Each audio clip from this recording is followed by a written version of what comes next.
자, 그러면 지금부터 우리 광산시민연대 원래 강좌를 시작하도록 하겠습니다. 이번 주제는 광산구 농업의 미래를 말한다라는 내용으로 해서 우리 박매호 자연과 미래 대표이사님께서 친환경 농산업의 미래라는 주제로 강연을 해 주시겠습니다.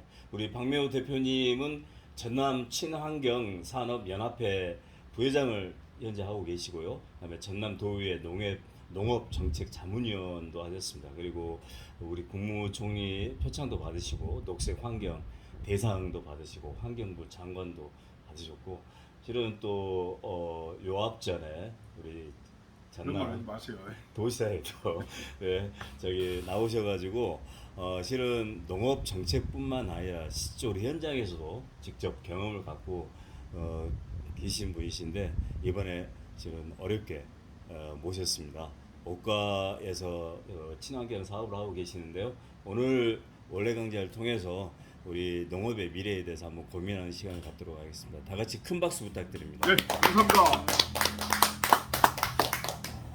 예, 평소에 한 30명 오시는데 제가 강의한다고 한 50명 오신 것 같습니다. 또 유튜브에까지 하시면 한 수백 명이 오실 걸로 알고. 수천 명. 네, 수천 명입니까? 네, 감사합니다. 저는 방금 소개받은 대로 원래 고향은 녹차의 고향 전남 보성이고요. 사업은 곡성에서 하고 있습니다. 그래서 우스갯소리로 삼성 삼평이라고 삼성 삼평이잖아요. 예. 그래서 곡성, 장성, 보성인데 제가 장성에다 사업체를 하나 내면 제가 전남의 거의 한 절반을 제 고향 삼아서 그렇게 제가 지금 활동을 하고 있습니다. 그리고 유튜브 온라인도 있기 때문에 제가 약간 설명을 좀 하고 교육을 하도록 하겠습니다.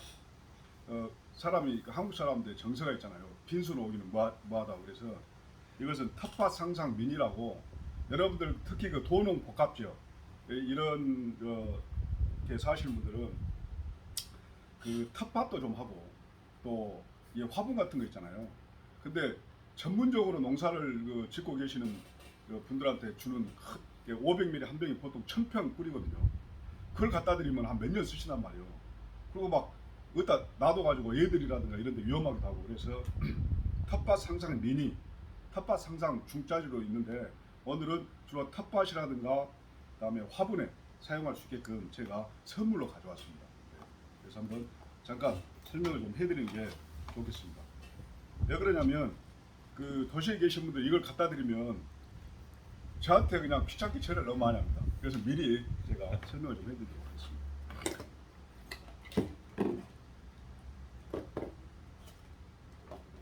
기본적으로 이 설명서는 이렇게 다 나와 있습니다. 이렇게. 네. 다 나와 있거든요. 근데 아주 쉬운 방법은 뭐냐?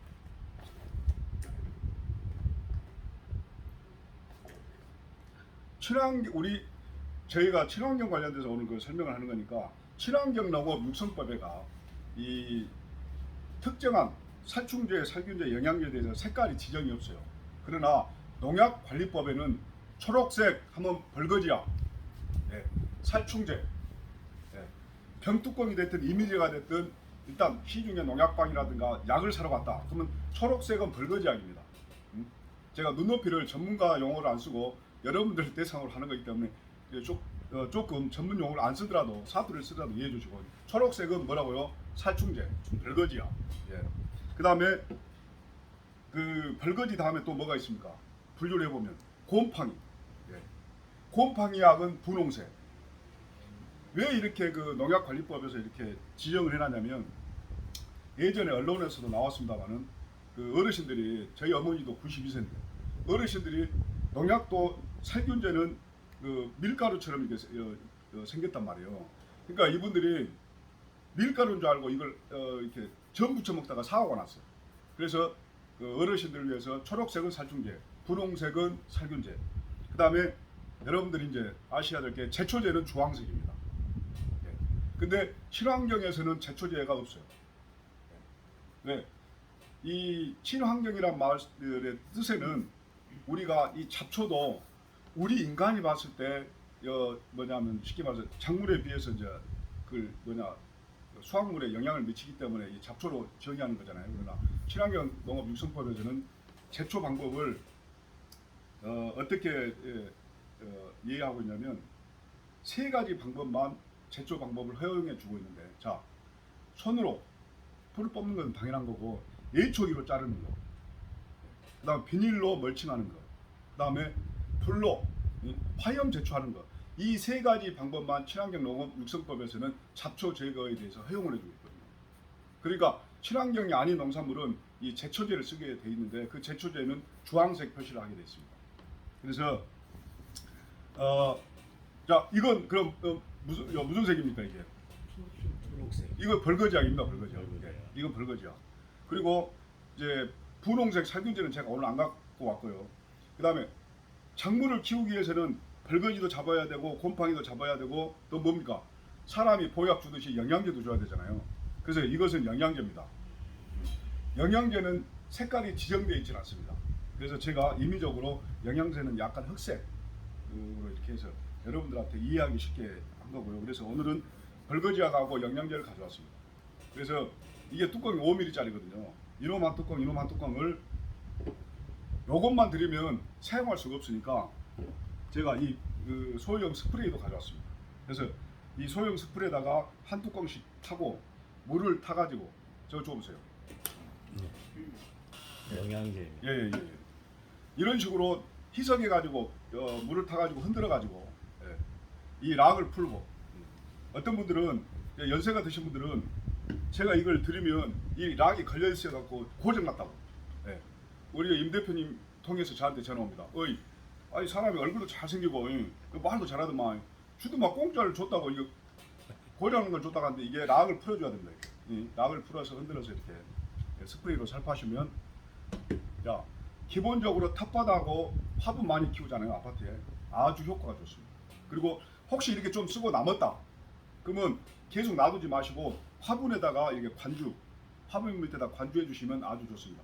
그래서 제가 이걸 하나 가져왔고요.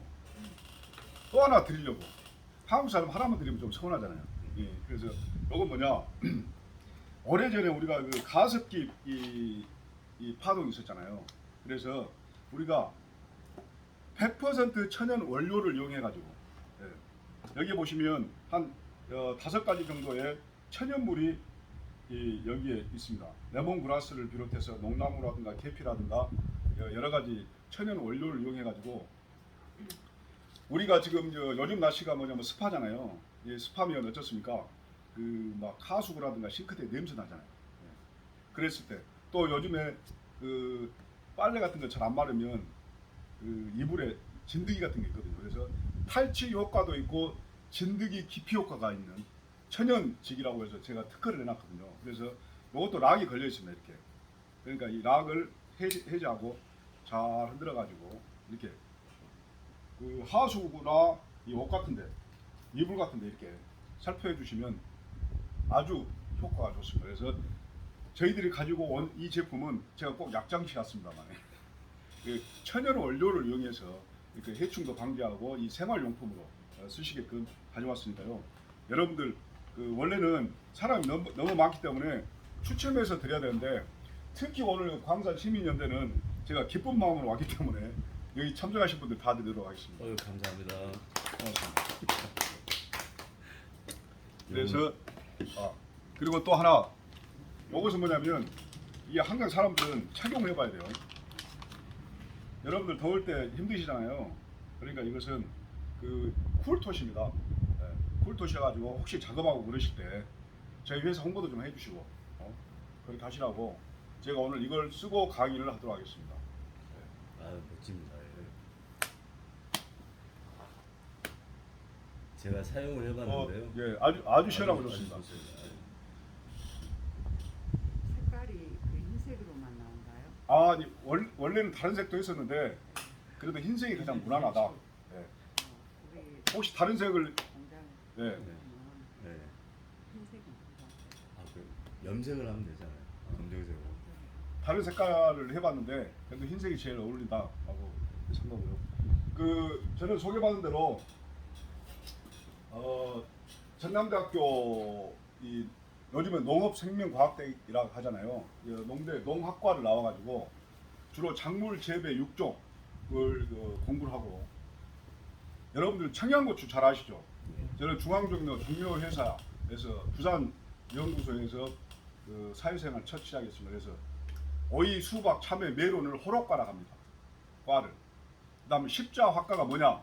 무, 배추를 십자학과라 합니다. 좀 이게 호록과 오이, 수박, 참외, 메론을 육종하는 그 회사에서 제가 그 사회생활을 했습니다. 그래서 저희 먹거리의 철학을 담는 사람들이라는 그 회사의 비전을 가지고 직장생활 15년 하고 창업한 지 이제 올해 16년 차가 됩니다. 그래서 여러분들 불혹 아시죠? 불혹. 네. 유혹에 흔들리지 않는 나이. 그 나이에 제가 창업을 했습니다. 그리고 16년이 됐습니다. 그렇기 때문에 제 나이를 가늠하실 수 있겠죠. 예. 56세. 그런 말 하지 마세요. 예. 그래서 제가 쭉 직장 생활도 하다가 창업해서 왜 친환경 관련돼서 제가 이 창업을 하게 되냐? 대부분 일반적으로 제가 좀 이 골동품 중에 하나라는 것을 제가 말씀드리고 싶은데, 대부분 사회생활을 하게 되면 일반적으로 시중에 농약사나 농약방만 합니다. 아니면 농약회사나 종묘회사 같은 데 많이 들어가기도 하고 다른 데 전직도 합니다. 근데 저는 좀 뭔가 그 새로운 그 발상의 전환이 필요하다 해서 새로운 분야에 창업을 좀 해봐야 되겠다. 그래서 저희 어머니가 92세인데요. 아버지는 일찍 작고하셨습니다. 어머니께서 지금도 하신 말씀이, 야, 너 친환경 뭐 이런 걸로 해갖고 16년을 제가 견뎌왔잖아요. 지금도 저희 어머니가 한 얘기가, 야, 이런 것 갖고 그 벌거지가 죽는다냐 라고 할 정도로 지금도 우리 어르신들이 친환경에 대해서 고정감이 있으세요.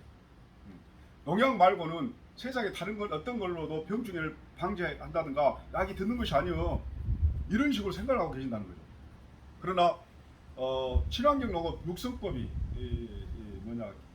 발의가 돼서 법이 제정되면서 우리나라가 지금 친환경 농업 육성 관련돼서 한 17, 18년 쭉 해오고 있는데, 무슨 얘기냐면 우리나라의 농업 경쟁력은 어디서 나옵니까? 규모의 경제에서 나오질 않습니다. 왜? 제가 예전에 중국을 가면요, 아침에 버스 타고 하루 종일 고추밭입니다. 여러분들 상상해 보세요. 하루 종일 고추밭이야. 우리 대한민국은 한번 돌아보면 고추 농사 많이 지신 분이 3,000평 지면 엄청나게 짓는 겁니다. 예? 어마어마하게. 전라도 말로 허벌나게 짓는 거예요. 3,000평. 근데 중국은 하루 종일 고추밭이에요.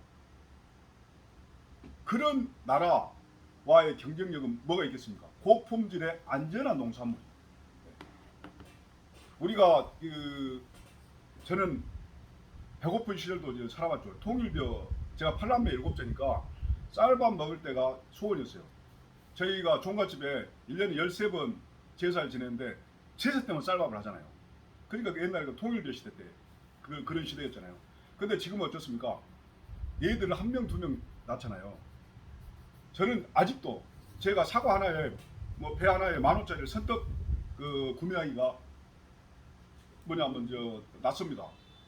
근데 요즘에 젊은 부부나 생활 소득이 높아지니까 어떻습니까? 고품질에 안전하다 하면 비용을 충분하게 지불하는 거예요. 그런 세계적인 상위 1%, 상위 이게 소득 수준에 있는 그런 시장을 타겟으로 한다든가, 아니면 우리나라 같은 경우 그런 어느 정도 젊은 부부들이 소득 수준이 높아 있기 때문에 고품질의 안전한 농산물이 국내의 경쟁력이고 국가의 경쟁력이다.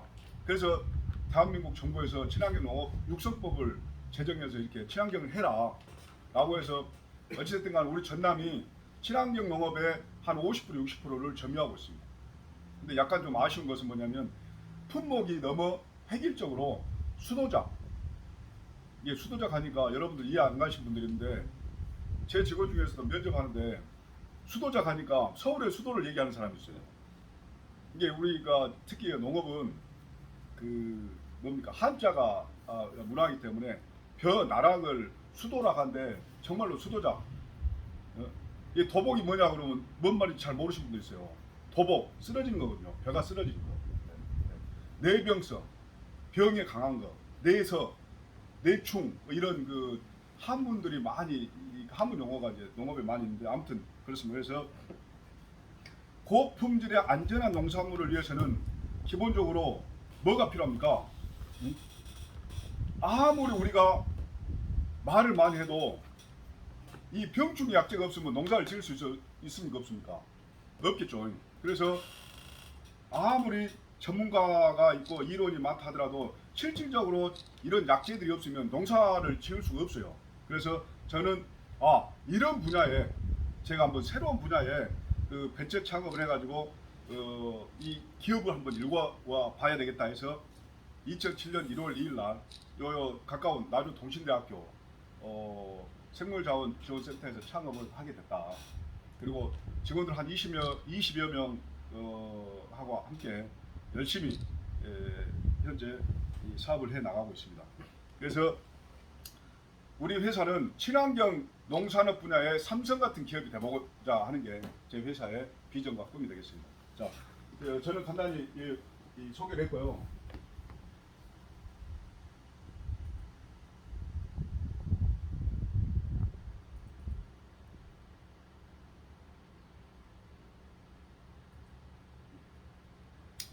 본격적으로 제가 그 강의를 좀 하도록 하겠습니다. 특히 우리 광산 같은 경우는 도농 복합 지역이기 때문에 그 남다른 감회가 있습니다. 그래서 이 우리 농업이 어디로 가야 되는가? 그래서 이 친환경 농업이 미래의 희망이다. 라는 말씀을 드리고 안전하고 올바른 건강한 먹거리를 위해서 뭐가 필요하냐? 그러기 위해서 제가 그동안 했던 여러 가지 경험담을 좀 나누도록 하겠습니다. 그래서 이 컨텐츠는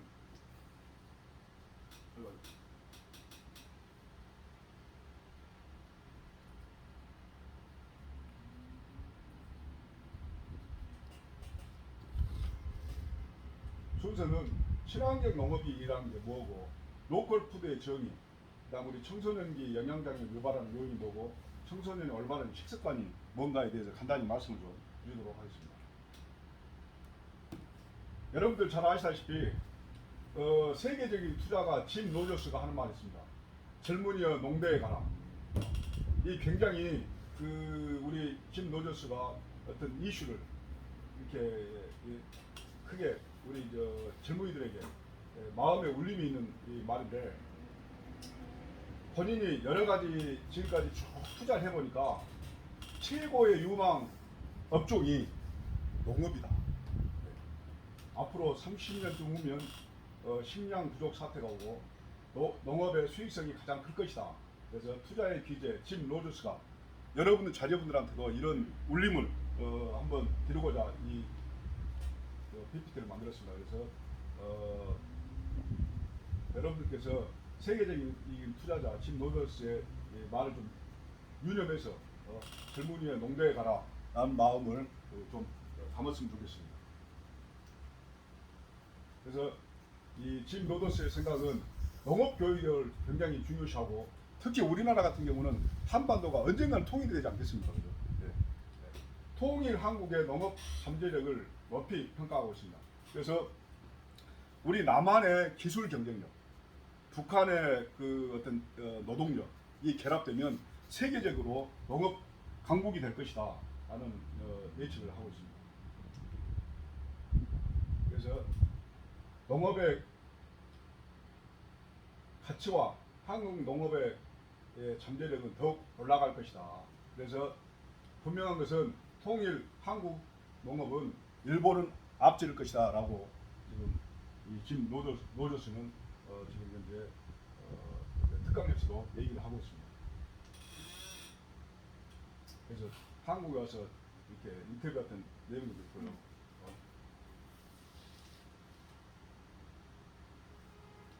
이건 뭐 오래된 얘기입니다만은 그 노벨 경제학상을 수상했던 쿠츠네츠 박사가 한 얘기였습니다.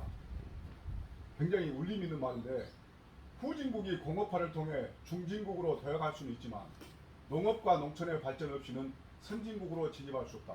제가 이때 항상 한 얘기 했습니다. 자, 프랑스는 농업 국가입니까? 공업 국가일까요? 농업. 아, 역시 광산 시민연대는 대단한 이 지식을 갖고 계십니다. 제가 물어본 의도를 충실히, 예, 프랑스는 농업 국가입니다. 우리가 흔히 선진국 하면 거의 뭐 이 공업 국가로 생각하는데 그만큼 이 농업의 이 비중을 많이 차지하고 있습니다. 그래서 일찍이 우리 구친네츠 박사가 이 후진국이 공업화를 통해서 딱 우리나라와 비슷한 내용입니다. 후진국이 공업화를 통해 중진국으로 도약할 수 있지만, 자, 우리나라를 엄격하게 보면 선진국이라고 아직 할 수가 없습니다. 그래서 이 농업과 농촌의 발전 없이는 선진국으로 진입할 수 없다. 그래서 농업 농촌의 문제는 농민들만의 문제가 아닌 우리 모두가 함께 풀어야 할 과제다. 그래서 농업은 생명 산업이며 미래 산업입니다. 그래서 우리의 농업이 걸림돌이 아닌 디딤돌이 되는 그날까지 저와 자연과 미래, 그리고 여기 광산 시민연대 이 회원 여러분들도 함께 해주시길 바랍니다. 그래서 이 친환경 농업의 정의를 보면 이 미래 농업은 환경을 있는 그대로 지켜서 보존하거나 이미 파괴된 부분을 다시 회생시켜 나가는 친환경 농업으로 전환해야 된다. 뭐 지금도 보시면 아시겠지만 기후 변화 일상적이 됐지 않습니까? 그리고 세계적으로 이산화탄소라든가 여러 가지 이 부분에 잘 아시겠지만 지구 멸망이 우리 인류의 멸망을 지금 어떻게 보면 예견하고 있는지도 모릅니다. 그래서 여러 가지 이 환경이라든가 생태계 파괴 이런 부분에서 이 친환경 농업의 중요성을 얘기한 거고요. 특히 이 친환경 농업은 자연 생태계 보호와 토양 수질의 오염 방지는 물론이고 인류의 건강을 증진시켜 나가는 숭고한 뜻을 지닌 자연을 사랑하는 사람들이 자연으로 돌아와 농사를 짓는 유기자연 농법을 말하는 것이다 라고 이 친환경 농업에 정의하고 있습니다. 여기 보시면 놀라운 일이 있습니다. 이 세계적으로 또 특히 우리나라는 예전에 식량을 증산해야 되지 않습니까? 그러니까 이 통일별 시대 다수화를 위해서 80년대 이후에 화학 비료 양을 엄청나게 썼습니다. 예, 소위 말해서. 그래서 전국적으로 특히 인산이 보시면 빨간 것은 100% 이상이고요. 기조치를 노란색은 50%에서 100% 사이인데 실질적으로 대한민국이 화학 비료에 다 오염돼 있다. 특히 인산이 이렇게 초과한 실태를 한국농촌경제연구원의 자료인데요. 우리나라 대한민국의 청정 지역이 아니고 거의 화학 비료에 의해서 이렇게 농토가 오염돼 있습니다. 왜 화학 비료가 좋고 나쁘냐? 자, 물론 생산 증산도 하고 좋은 점도 있지만 화학 비료를 많이 쓰므로 인해서 토양을 산성화하고 토양의 유기질 함량, 토양 작물을 심었을 때 그 작물이 잘 자랄 수 있는 이게 쉽게 웃자라는 거, 그죠? 그리고 토양의 땅심이 저하되는 겁니다. 그래서 계속해서 악화가 양화를 구축한다고. 자, 토양에 땅심이 없으니까 병충해가 많이 오죠. 병충해가 많이 오는 거 뭐 합니까? 농약을 많이 쓰죠. 네. 여러분들 우리가 화학 농약을 1년에 우리나라가 얼마 정도 쓸까요? 대충 얘기해보세요. 1년에 우리나라 화학 농약 사용량이 그냥 감으로 아니 돈으로 돈으로. 그냥 느낌적으로 몇 조 쓰겠지? 1조. 네. 매년 화학농약을 매년 한 1조 5천억씩 우리 금수광산에 뿌려주고 있습니다. 1,500억도 아니고 1조 5천억. 올해 1.5천억, 내년에 1조. 그동안 3, 40년을 했으면 돈을 얼마나 뿌렸겠습니까? 1조 5천억의 농약을 또 네. 우리 국민들이 먹네요. 우리가 어찌됐든 간에 이제 그걸 직접적으로 먹는다는 것은 좀 어폐가 있고 1조 5천억이라는 농약 회사가 1조 5천억 매년 팔아요. 어디다 팔겠습니까? 농작물에 팔겠죠. 옛날에 그 소위 말해서 그 제초제 있잖아요. 옛날에 제초제는 실질적으로 보통 한 300ml나 500ml 있으면 분무기에 4통, 5통 쓰는 거예요, 양이. 분무기 이제 18리터에다가. 여러분들 이거 분무기 있잖아요. 이게 원래 20리터 한 마리랑 하는데 정확하게는 18리터거든요. 근데 요즘에는 한 병을 붓습니다. 한 병은. 이 농가들이. 정량이 4번 쓰라 한 것을 한 통에다 다 붓는 거예요. 왜 그렇게 붓겠습니까? 풀이 안 죽으니까 자꾸 기준 양보다 더 많이 붓는 거예요. 네. 그러니까 악화가 양을 구축한다고 안 되니까 계속 농약을 더 많이 사용하게 돼 있습니다. 그러니까 이런 말하면 농약에서 막 뭐라 합니다. 근데 그럼 우리 친환경 시장 이런 친환경 약재 있잖아요. 친환경 약재 시장 얼마나 될까요? 얼마나 팔까 우리가 1년에 시장이 100억. 응? 우리가 그 친환경 이게 화학 비료 말고 유기질 비료가 있어요. 천연 비료 쉽게 말씀드리면 그런 것까지 전체를 포함해서 한 3천억 정도 시장이 되고 병충해 약재 이것은 사회 통계도 안 나와 있어요. 많으면 300억, 적으면 많으면 500억, 적으면 300억. 이게 300억에서 한 500억 정도 1년에 시장에 판매가 되고 있어요. 농약 시장 1조 5천억대, 천연 농약 300억에서 한 500억 정도.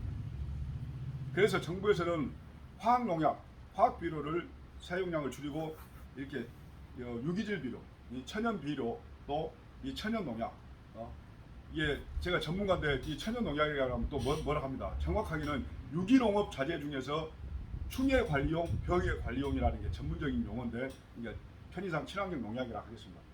이거 300억에서 한 500억 정도 시장이 형성돼 있어요. 그러니까 여러분들이 적극적으로 이런 친환경 농약에 대해서 천연 농약에 대해서 사용을 확대해주고 또 친환경 농산물을 많이 사용해 줌으로 인해서 이 시장이 늘어가고 어쩌겠습니까? 농약 시장이 줄어들겠죠. 그래서 정부에서는 그렇게 하고 있는데 15년 정도가 됐음에도 불구하고 아직 이 천연 농약, 생물 농약, 천연 농약이 갈 길이 멀다. 그러니까 그만큼 기득권을 많이 갖고 있는 이 시장 여러 가지 모순들이 많이 있습니다. 그래서 저희들도 상당히 남들이 보면 야 좋은 사업 한다 그러는데 실질적으로 회사 경영이나 여러 가지 부분에서 어려운 점이 많습니다. 왜냐 시장의 파이가 커져야 나눠 먹을 것이잖아요. 그래서 저희들은 꿈은 뭐냐?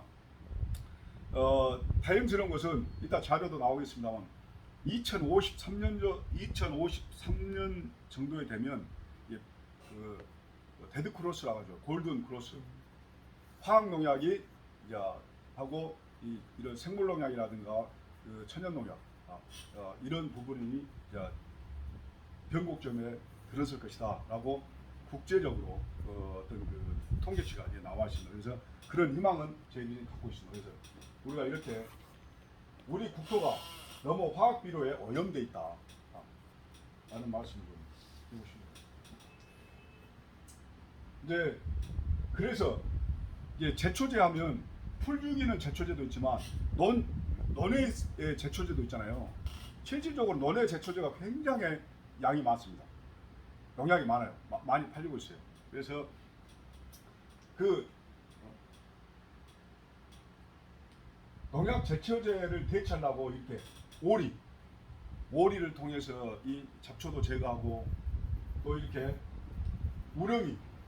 우렁이를 통해서 이 잡초도 제거하고 그러는데 우렁이는 여러분들이 생각하는 우리나라 토종 우렁이가 아니에요.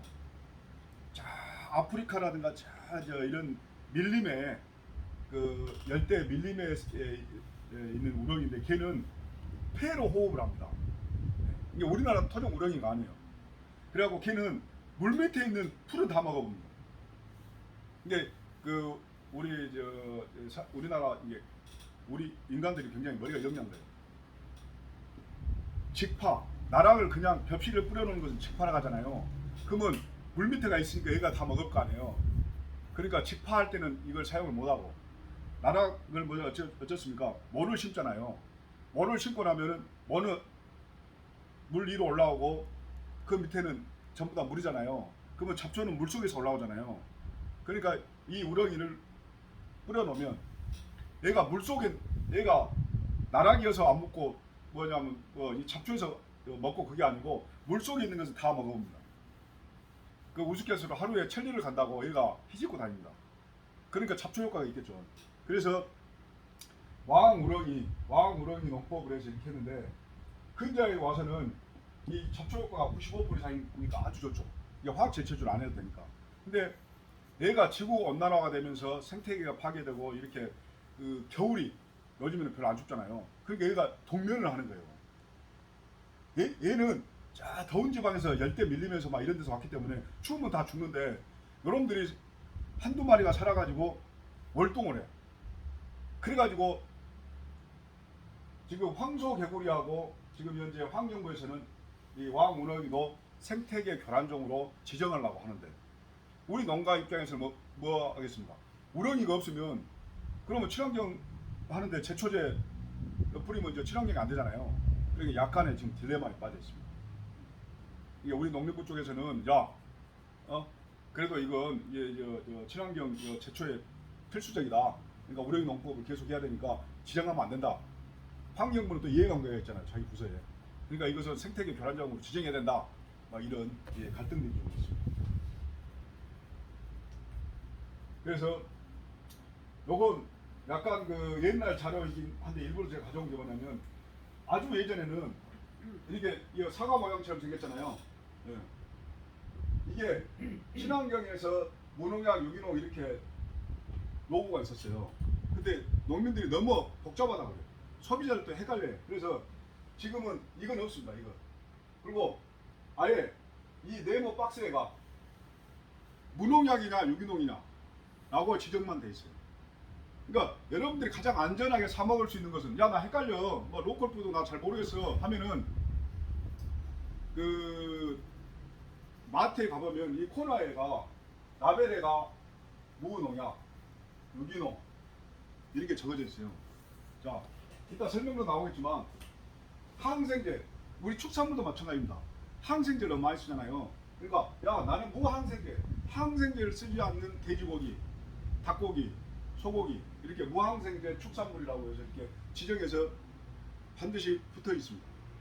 엄격하게 이 관리를 해가지고. 그런데 무농약은 화학농약을 1년 전부터 안 쓰고 내가 농사를 지었어. 근데 화학비료는 토양시비 처방서가 있어요. 농업기술센터에 띄워주는 거. 야 여기는 뭐가 질소가 많고 인산이 적고 가리가 많고 이런 토양시비 처방서 상을 기준으로 해가지고 좀 쓰게 돼 있어요. 쉽게 말씀드리면 3분의 1이나 2분의 1 이게 화학비료는 좀 써도 돼요. 근데 화학농약은 절대 쓰면 안 되는 거예요. 1년 전부터. 그러면 무농약 농산물로 인증 마크를 줍니다. 다 심사를 해가지고. 근데 유기농은 3년간 화학비료나 화학농약을 일체 사용하지 않고 내가 농사를 지었어. 이걸 증명하는 겁니다. 그러면 유기농 농산물이라고 인증을 해줘요. 그리고 무항생제 축산물 같은 경우도 야 나는 항생제를 사용하지 않았어 라고 해서 심사기관들에 의해서 심사를 해가지고 거기에 합격하면 그 농산물에 붙여주는 거거든요. 그러니까 제일 쉬운 방법은 야 내가 좀 안전하고 환경 친화적인 농산물 먹고 싶다. 그러면 저 마크 유기농 무농약 무항생제 그 로고 마크를 보면 훨씬 더 안심이 돼요. 그리고 나머지는 이제 일반 농산물 관행 농산물 되겠습니다. 그리고 이제 이럴 수 있잖아요. 야 나는 말이야 농약 아니면 내 농사를 지을 수가 없어. 우리 어머니가 92세인데 어떻게 제초제 안 하면 농사를 지어. 농약도 좀 해야 되는데. 그랬을 때는 정부에서 뭐냐 그러면 자 친환경과 다른 GAP라고 해가지고 Good Agriculture Practice에서 우수 농산물이라고 해가지고 GAP라고 해가지고 야 이것은 농약의 오남용을 방지하기 위해서 아까 말씀드린 대로 원래 농약을 한 뚜껑만 쓰라겠는데 안 된다고 막 두 뚜껑 세 뚜껑 써보잖아요. 그죠? 농약을 3번만 치라겠는데 고추 농사 쓰는데 이 농약을 3번만 쓰게 되는데 막 5번 6번 써. 농약의 오남용을 방지하기 위해서 야 내가 모든 농약에는 어떤 작물에 어떤 병충해 수확 며칠 전까지 사용하라고 반드시 설명서가 있습니다. 뒤에. 그게 없으면 농약이 아니에요.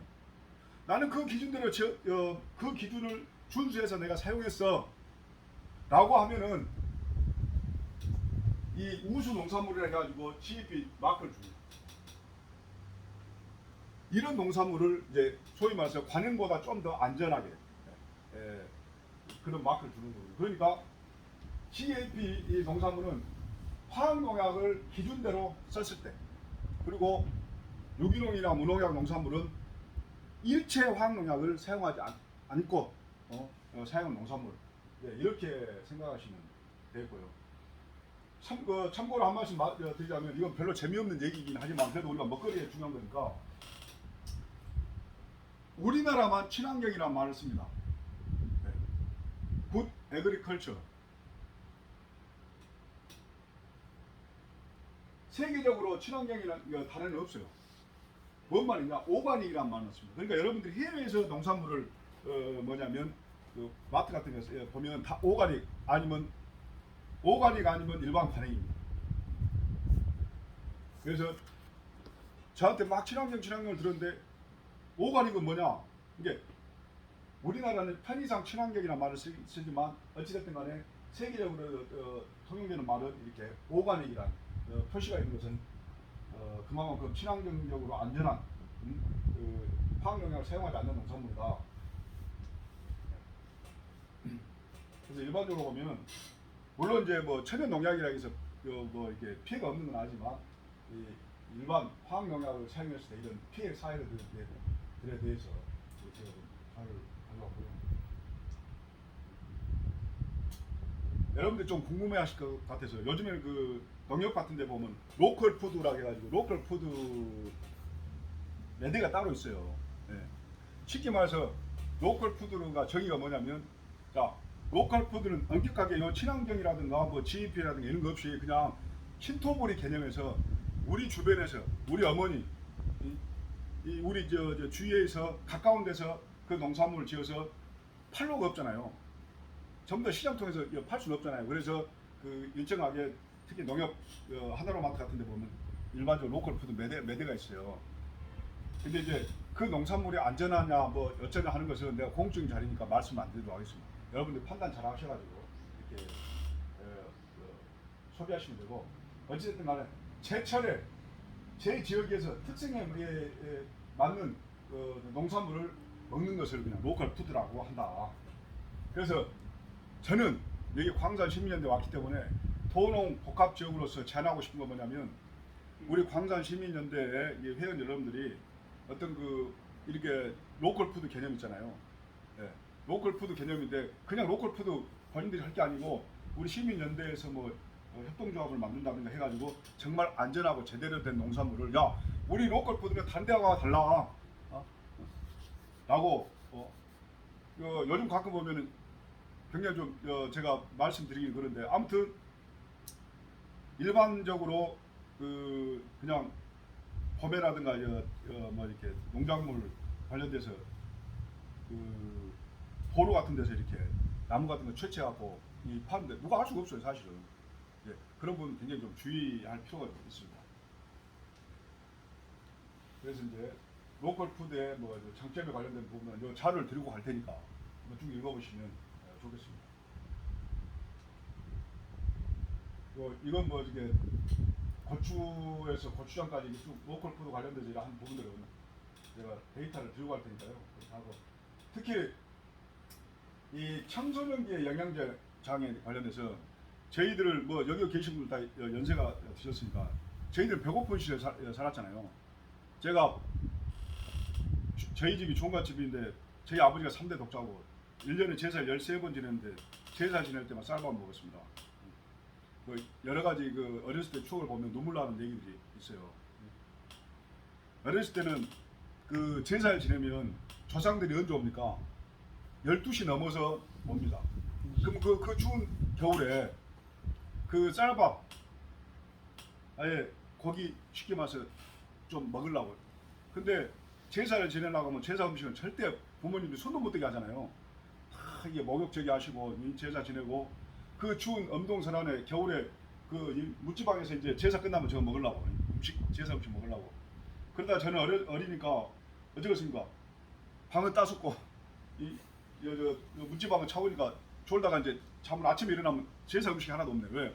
한남매 7개 형들 누나들은 좀 크니까 잠 안 자고 그걸 먹는 거예요. 네? 이거 다들 기억하실 거예요. 그럼 뭐 아침에 일어나고 그 핫달 가면 막 울고 있으면 제 어머니가 제가 막둥이 아들이니까 이 음식 남겨가지고 여러분 주고 그 눈물이 지금도 감회가 새롭습니다. 그런 시절 살았어요. 지금도 눈물 나시려고. 그렇죠. 그런 시절이었는데 제가 왜 이 말씀하냐? 요즘에는 저는 지금도 참 이해가 안 가는 게 돈 주고 사 먹고 돈 주고 다이어트 한다고 하고 돈 주고 병원 가고 그러잖아요. 죄송한 표현은 굉장히 이 인간이 얼마나 뭐라고 합니까? 아이러니를 한 거예요. 돈 주고 사 먹어서 살쪄가지고 돈 주고 그걸 다이어트 한다고 또 그러잖아요. 안 먹으면 될 거예요. 그러니까 이 소비의 과잉 시대에 살고 있습니다. 그래서 청소년의 어떤 비만이라든가 이런 것들이 너무 심각해지고 있잖아요, 사실. 그건 다 뭐냐? 우리 부모 세대 사회 책임이 아닌가라는 생각이 듭니다.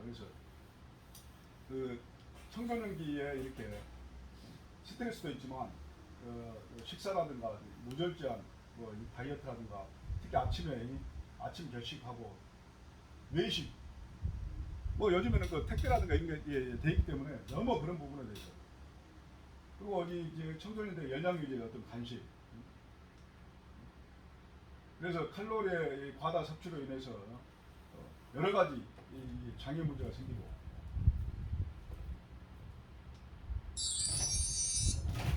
그래서 특히 우리 청소년들이 일반적으로 그렇습니다. 달거나 기름진 음식을 좋아합니다.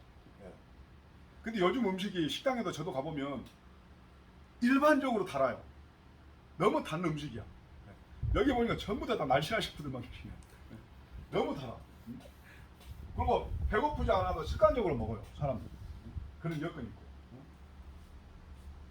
그래서 주로 저녁에 저는 제 몸 사이즈는 괜찮하죠. 저 뭘 잘 안 먹습니다. 그러니까 우스갯소리로 친구들이 박 사장만 따라다닙니다. 뷔페 가면 진짜로. 네, 제가 뭐 별거 먹는 줄 알고. 근데 저는 천성적으로 제가 손에 가는 것만 먹는데 일단 건강하고 행복하게 오래 살려면 뭐 해야 되냐? 가공식품을 안 먹어야 돼. 인위적인 거. 이게 제철에 나는 음식을 가공되지 않는 거. 그죠? 그런 건데 요즘에는 너무 그러니까 아마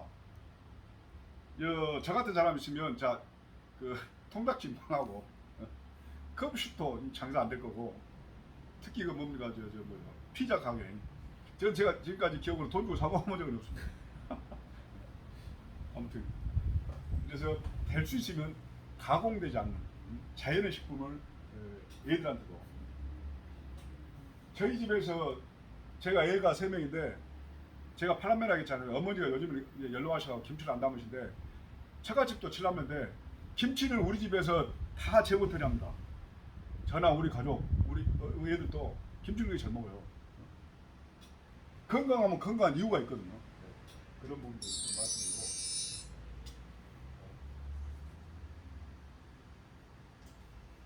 그래서 이 비만과 질병의 상관관계는 보십시오. 심장병부터 해서 이 동맥경화, 당뇨, 고혈압, 이 관절염까지 물론 유전적인 질환도 있겠지만 이 어떻게 먹느냐. 그래서 제가 약식 동원이라고 먹는 게 보약보다 더 같은 거거든요, 사실은. 그래서 그런 부분에 대해서 좀 경각심을 우리 청소년들이 가졌으면 좋겠다. 그래서 이런 부분들은 그리고 우리 어른들도 마찬가지입니다만은 맛있다고 맛있는 것만 막 드셔요. 여기에도 그러신 분은 없네요, 여기는. 근데 고루고루 드셔야 됩니다. 억지로라도. 저희 어머니가 92세인데 왜 건강하시냐? 노인 양반이 고루고루 드십니다. 항상 소시가되 고루고루 드십니다. 그리고 제가 결혼 28년 동안 끼니 새끼를 꼭 찾아 먹습니다. 가끔 그 뭐 아점이래 갖고 11시에 밥 먹어도 3시에 밥 먹고 저녁밥 먹습니다. 이게 저 우리 집사람이 우리 애들이 저는 밥 3끼 안 먹으면 죽을 것 같아요. 그렇습니다. 그래서 아무튼 그 규칙적으로 3끼를 꼭 먹는 습관. 요즘에는 너무 이렇게 이 음식들이 많아가지고 이렇게 음식에 접근하는 일들이 많아가지고 이 간식이라든가 이런 것들을 많이 드시고 계시는데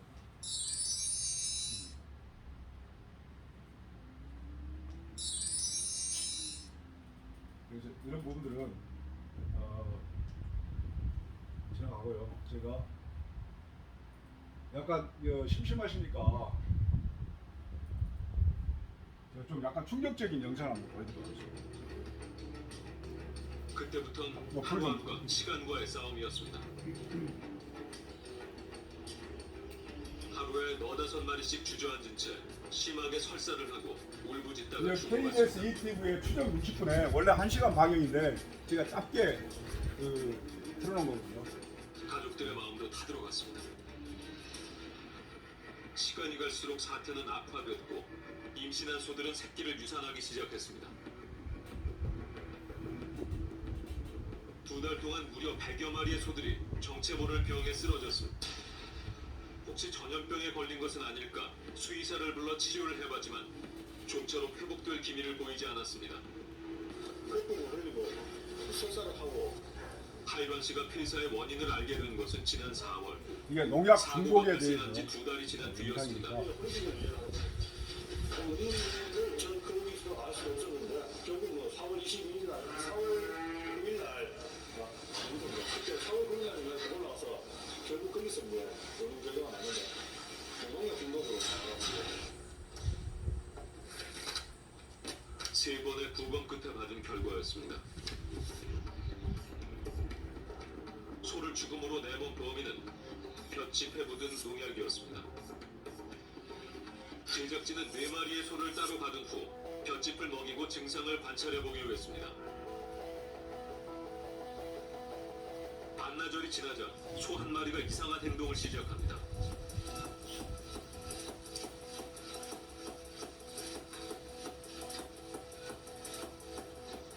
쉴 새 없이 혀를 요리조리 돌리기 시작합니다. 잠시 후 볏짚을 먹은 또 한 마리가 같은 증상을 보입니다.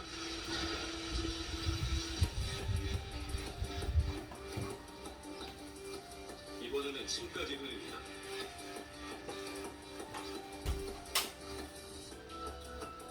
등이 흠뻑 젖을 정도로 땀 흘리는 모습도 포착됐습니다. 농약 중독 치료에 있어서 우리나라 최고 권위자인 홍세용 교수. 그 고정시켜갖고 이쪽을 각하고 있습니다. 홍 교수에게 촬영한 영상을 보여줬습니다.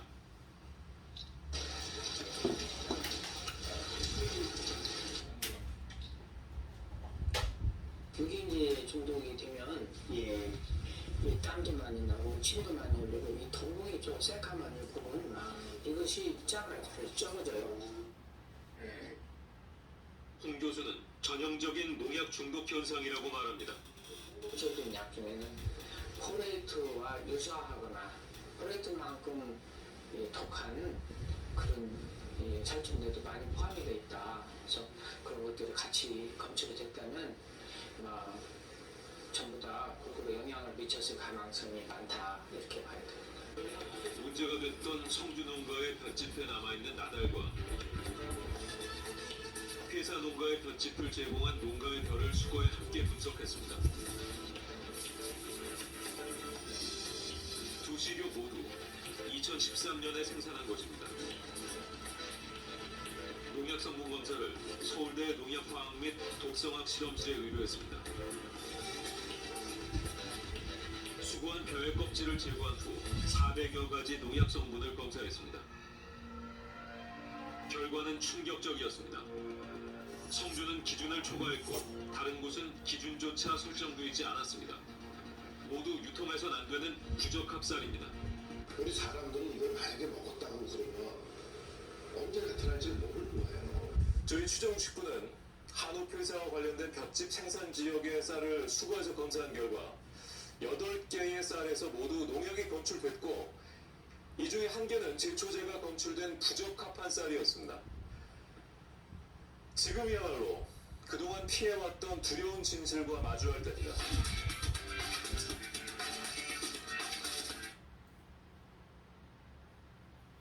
이걸 보면 이제 원래 이제 추정 60분에 1시간 정도 이렇게 영상인데 이제 이겁니다.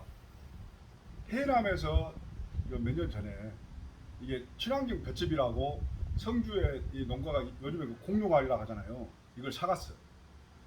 친환경 볏짚이라고 생각하고 그걸 먹였더만 아까 말씀드린 대로 소가 막 임신했다가 막 이렇게 유산도 하고 막 이렇게 그래서 이게 뭔 일일까라고 했는데 결국은 농약 중독에 의해서 벼를 탈고 가고 나서 어쩌습니까? 옛날 같으면 벼를 널어놓잖아요. 그러면 일부 이 농약이 휘산도 되고 이거 좀 자연에서 이게 분해도 된단 말이에요. 근데 요즘에는 탈고 가면서 바로 꽁꽁 싸놓잖아요. 그래갖고 저 볏짚을 먹고 결국은 저런 이 농약 중독에 의해서 저런 쇠고기를 우리가 먹는 거고 저런 쌀을 우리가 먹는 거예요. 얼마나 좀 충격적입니까? 또 해외 사례도 하나 보여드리겠습니다.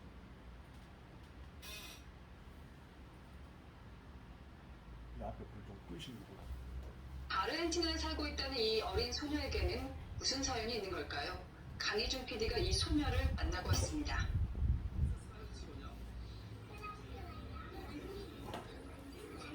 아직은 카메라를 신기해하고 수줍어합니다.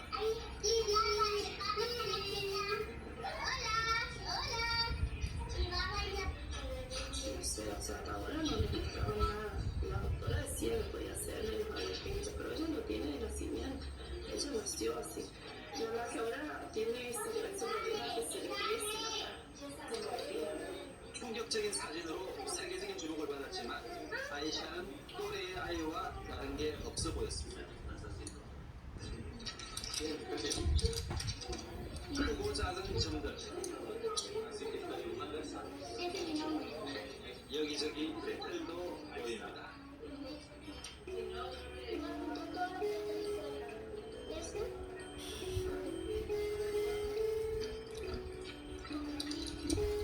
촬영을 할 수는 없었지만 흠과 배는 훨씬 심했습니다. 아직 정확한 진단을 받진 않았지만 어머니는 농약 때문이라고 믿고 있었습니다.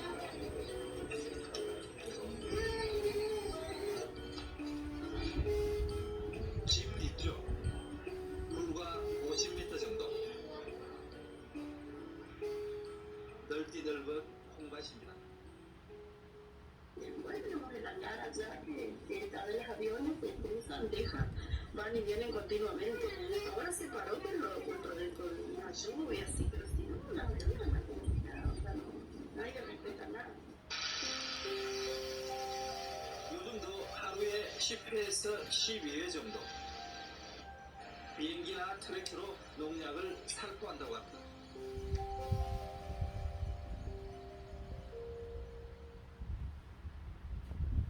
이제 이건 대표적으로 해외 사례로 세계는 지금에 몇 년 전에 있었던 건데 예전에는 우리가 어렸을 때 분무기라든가 이 작두로 이렇게 농약했지 않습니까? 외국은 면적이 광활하니까 헬기로 지금 하고 있어요. 우리나라도 지금 현재 무인헬기, 유인헬기, 드론으로 막 하고 있잖아요. 그러니까 농약의 비산에 의해서 아마 이 콩밭에 그 농약을 자주 하다 보니까 어린애가 아마 이런 현상이 나타나지 않았을까. 그래서 농약 사용에 대한 위험성에 대해서 말씀을 좀 영상을 드린 거고요.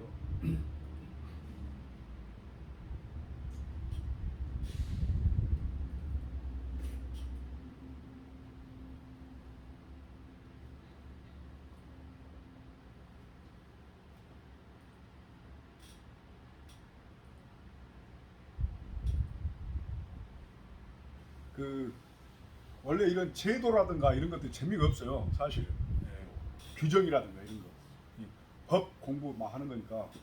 그러나 기본적으로 그래도 우리 광산 시민연대 회원 여러분들은 좀 이렇게 레벨이 있기 때문에 집중해서 잘 듣고 계신 것 같은데, 그 기본적으로 친환경 농산물 인증 제도에 대해서 한번 제가 말씀을 드리겠습니다. 옛날 자료이긴 하지만 중복된 건 빼도록 하고요. 서두에 말씀드렸듯이 유기농, 무농약이 있는데 유기농은 3년 이상 일체 화학 농약과 화학 비료를 사용하지 않고 재배하는 농산물. 무농약은 당연히 그 화학 농약이란 말은 유기 합성 농약을 말하는 겁니다. 그래서 이 화학 농약은 일체 1년 동안 사용하지 않고 다만 화학 비료는 권장량의 3분의 1 이내 비료를 좀 쓰는 것. 그 다음에 GAP는 화학 농약이나 화학 비료를 사용하되 안전 사용 기준을 준수해서 하는 것. 그래서 국내의 농산물은 이 세 가지뿐이 없습니다. 지정된 농산물은. 그 외에는 이제 관행 농산물이 되겠죠. 그렇기 때문에 유기농 농산물이 어떻습니까? 가격이 상대적으로 좀 높고 비용을 좀 지불해야 되고, 그 다음에 무농약, 그 다음에 이제 GAP가 되겠죠.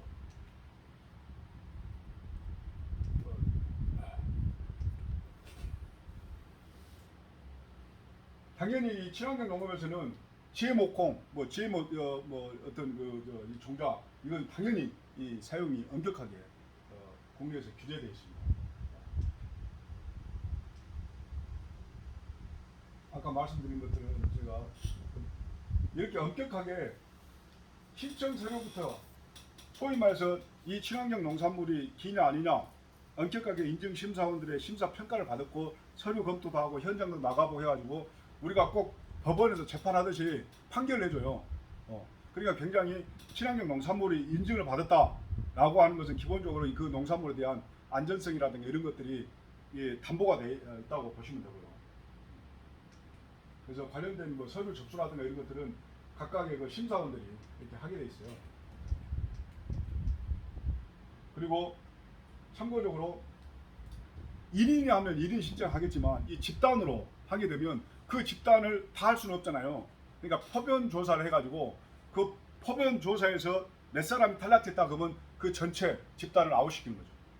그러니까 누가 걸릴지 모르니까 다 규정을 준수해야 된다. 그렇게 이게 규정들이 되어 있습니다. 그래서 보통 예를 들어서 뭐냐면 81명 이상은 18명 이상만 하는 거고 25명에서 35명이 집단으로 신청하겠다 그러면 무작위로 10농가만 한다든가 이런 규정들이 다 이렇게 있습니다. 그래가지고 난 정말 친환경을 제대로 했는데 불합격 통보를 받을 수 있잖아요. 그러면 청문회 이의를 제기해서 청문회 절차도 바꿔요. 그런 내용들이 다 있고, 자 그러면 내가 농사를 어떻게 지었느냐를 증빙해야 되잖아요. 그래서 영농일지를 쓰게 되어 있습니다. 그래서 내가 언제 무엇을 어떻게 사용했는지 그것을 명확하게 영농일지를 작성하게 됩니다. 그리고 이제 예를 들면 영농일지에 내가 어떤 약재를, 예를 들어서 우리 자연감밀의 대표적인 병충해 약재다 그러면 싸그리, 싸잡아, 멸충대장 이걸 언제 어디에다 내가 썼다 이렇게 기록하게 되어 있습니다.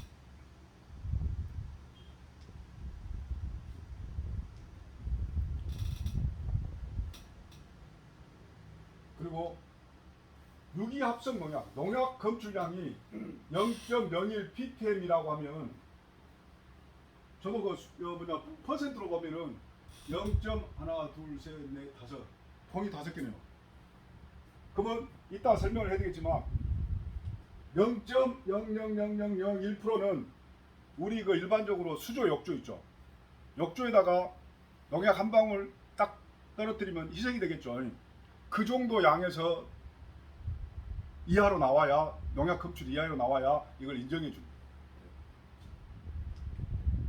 그러니까 이렇게, 자, 내가 친환경을 짓고 있는데 우리나라는 국토가 좁아가지고 옆에서는 농약 뿌려.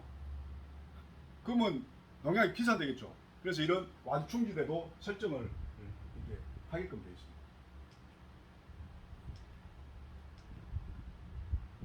그 다음에 이 농업용수, 그 다음에 먹는 물 수질 기준에 따라서 이렇게 엄격하게. 그러니까 결론은 뭐냐면 모든 물이라든가 종자라든가 뭡니까 여러 가지 그 병충해 약재라든가 이런 부분들을 그 관련된 기준에 따라서 영농일지를 쓰고 분석도 하고 해갖고 이 농산물을 무농약인지 유기농인지 이 농산물을 지정해 준다. 네, 그런 내용들을 쭉 설명해 주고 있고요.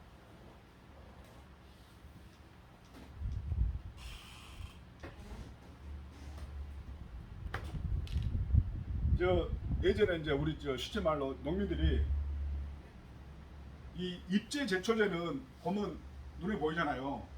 그러니까 이게 이제 잘못된 농가들 그 농약 사용했던 분들이 트랙터 위에다가 해갖고 물 제초제, 물약 제초제 막 이렇게.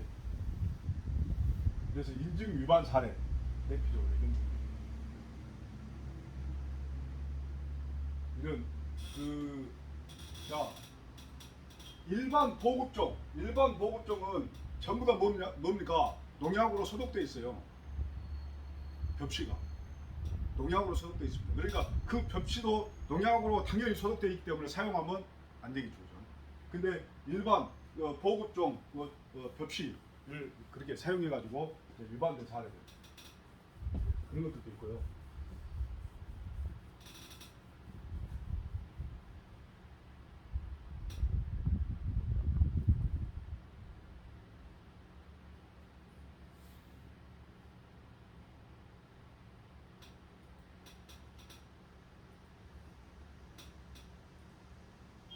자, 그러면 지금까지 여러 가지 얘기했는데, 그러면 도대체 이런 친환경 유기농업자재 뭐냐 이거 뭘로 만드냐 궁금하시잖아요. 예?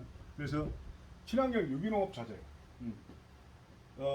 흔히 말하는 그냥 천연 농약은 어떻게 만드는가에 대해서 잠깐 제가 설명을 좀 해드리도록 하겠습니다.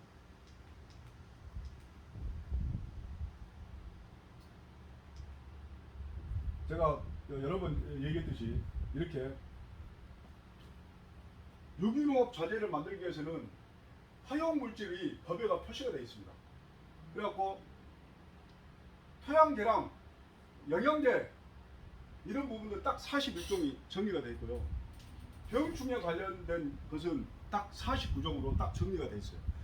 그 범위 내에서 그 화용 물질을 이용해서 제품을 만드는 거거든요. 그래서 여기 보시면 아시겠지만 유기농업과 관행농업 여러 가지를 보면 공통 분모가 없죠. 그러니까 무농약 유기농산물하고 일반 관행농법하고는 전혀 다르다. 네, 공통 분모가 없습니다.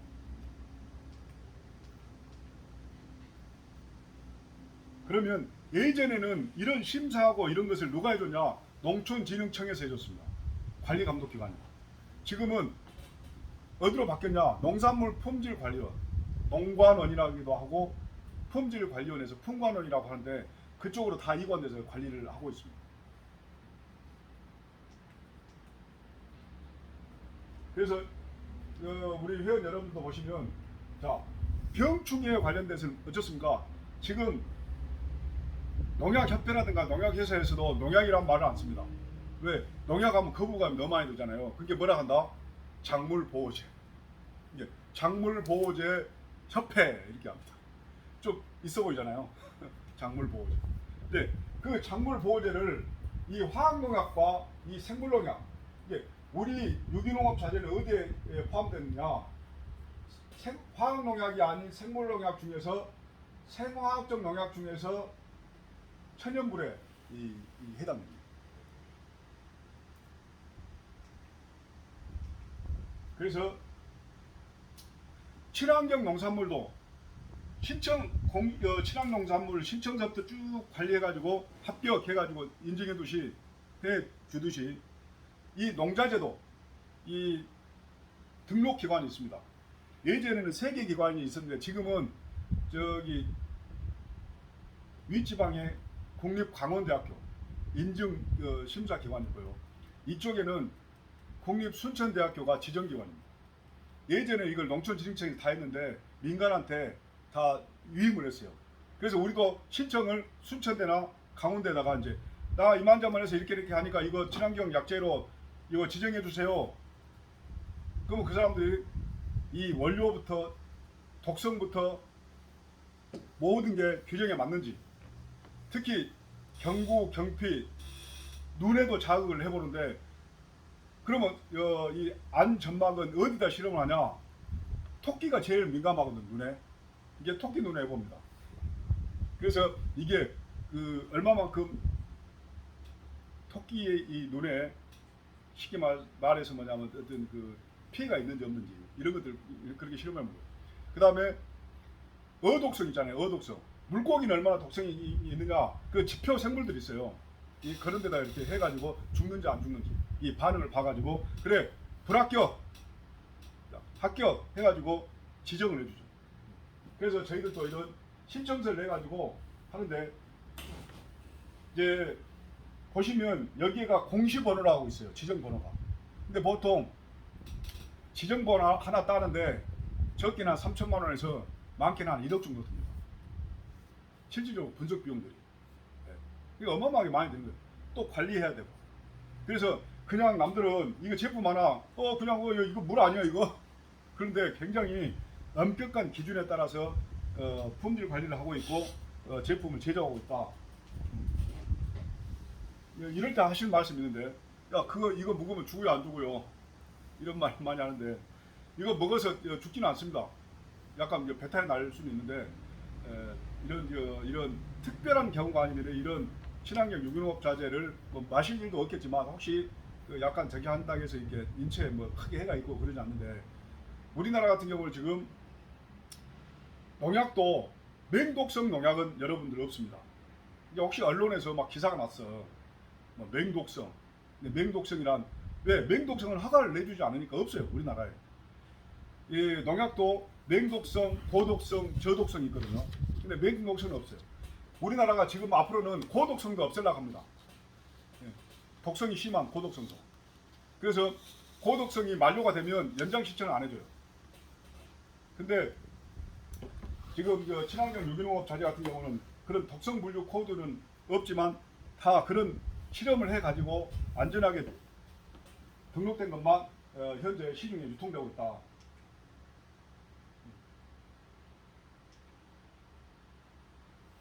그리고 전국적으로 그럼 제품이 몇 개나 되냐? 이 업체 수가 한 720개 됩니다. 네. 농약회사가 메이저 회사가 한 10여 개 되고 이것저것 아마 4, 50개 되는데 친환경 유기농업 회사는 작년 말 기준에서 721개니까 엄청나게 많죠. 왜? 이게 돈이 된다고 생각하는 거예요.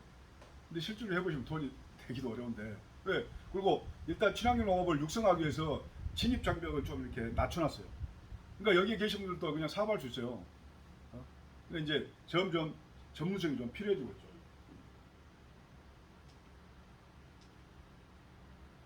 연도별로 지속적으로 제품 등록이 계속 늘어나고 있잖아요. 그리고 유기농업 자재 정보 시스템에 인터넷에 들어가 보면 뭐가 뭔지 정확하게 다 나와 있습니다. 어디 어떻게 써라 이렇게 효능 효과부터 해서 다 나와 있고요. 자, 이런 경우도 있죠. 좀 불량한 이 사업자들이 아무래도 천연물은 효과가 농약보다 더 좋지 않죠. 인체라든가 환경에는 안전하지만 병충해를 방지하는 데는 천연물 때문에 아무래도 효과가 좀 떨어지지 않겠습니까? 그러니까 좀 불량한 사람들이 여기다가 뭘 넣어요? 의도가 됐든 비의도적이 됐든 좀 이게 농약 같은 거 넣어가지고 품질 검사 해갖고 단속에서 이렇게 걸리는, 걸려서 이렇게 행정처분 현황도 나와 있고요. 그러면 연도별로 어떤 농약 성분이 많이 검출됐는가? 다른 부분들 다 이게 통계가 나와 있고요.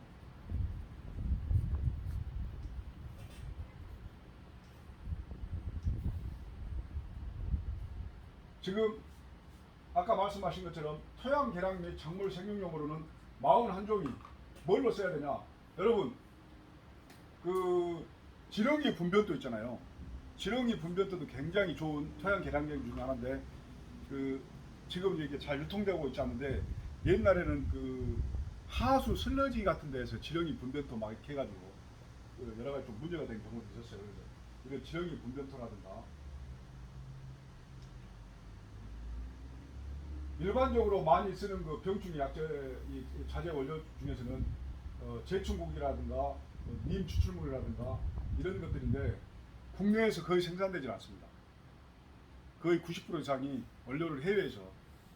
이제 저희 같은 경우는 먼 르완다나 케냐, 인도, 뭐 중국, 뭐 미국, 일본, 동남아 이런 데서 원료를 가지고 저희들이 이제 자재를 제조 생산하고 있는데 우리나라가 이제 자원이 부족하잖아요. 이게 우리나라도 원유가 생산이 안 되니까 그 원유를 수입해 가지고 이제 고품질의 고부가치 이 산업을 지금 하고 있는 그런 구조와 비슷하다라고 보면 되는 겁니다.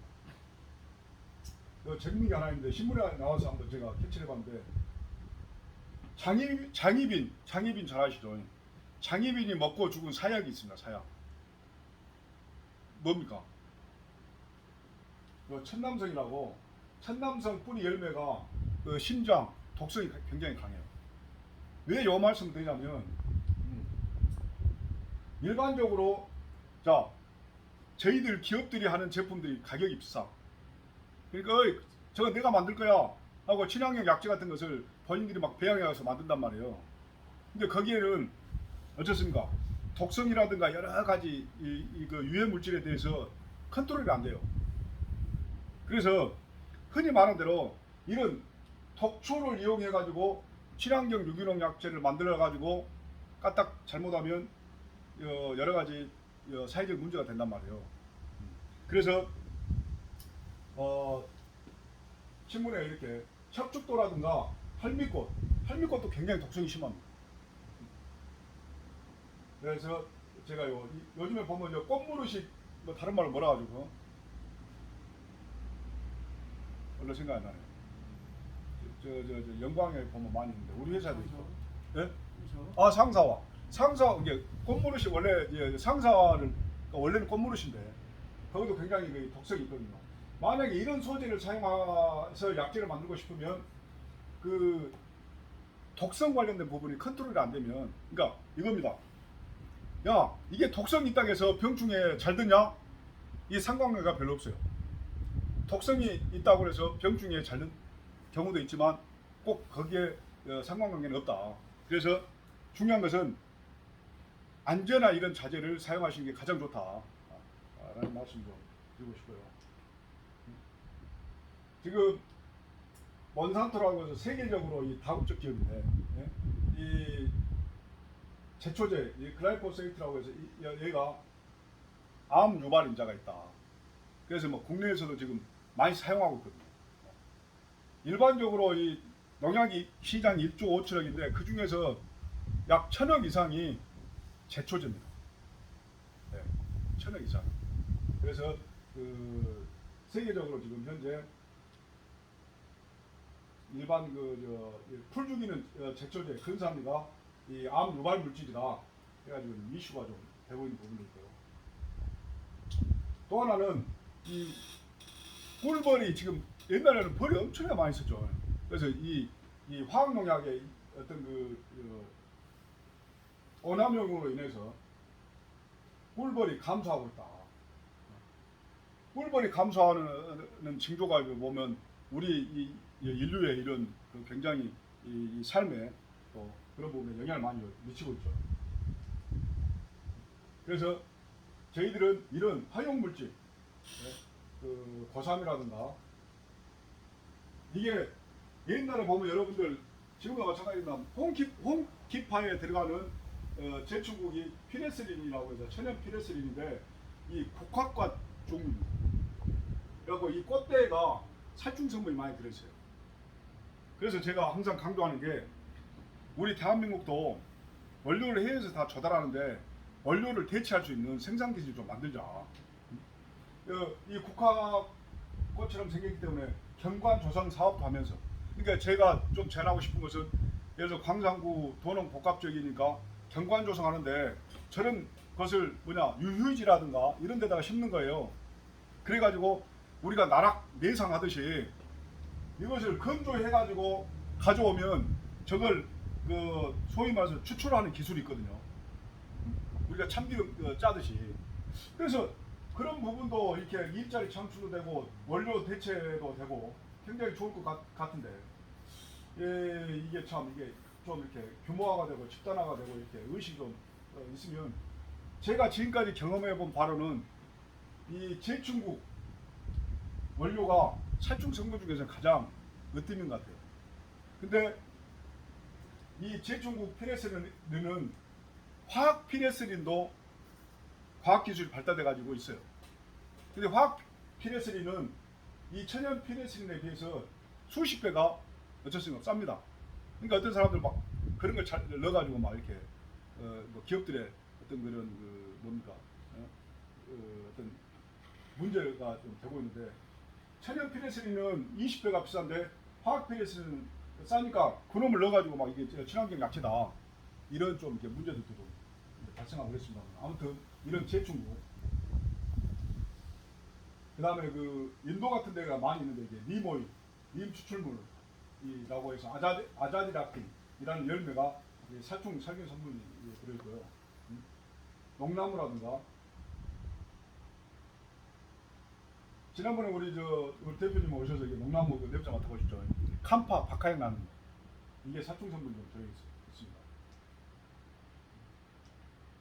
베리스, 대황 이런 것들이 있습니다. 그래서 이 농약은 농약관리법에서 컨트롤을 하고 있고 비료는 비료관리법에서 유기농업자재는 친환경농업, 육성 및 유기식품 등 지원에 관한 법률에 의해서 관리가 되고 있다. 그러니까 각각 법률들이 별개로 되어 있습니다. 네, 그런 부분들을 말씀드리고 이렇게 한 423종의 농약 성분을 다 검사를 합니다. 농산물도 마찬가지. 그래서 최소한 친환경 농산물이나 친환경 유기농 농업 자재로 공시된 제품은 그렇게 엄격하게 관리되고 있기 때문에 안전하게 믿고 사용하셔도 좋다. 이렇게 말씀드리고요.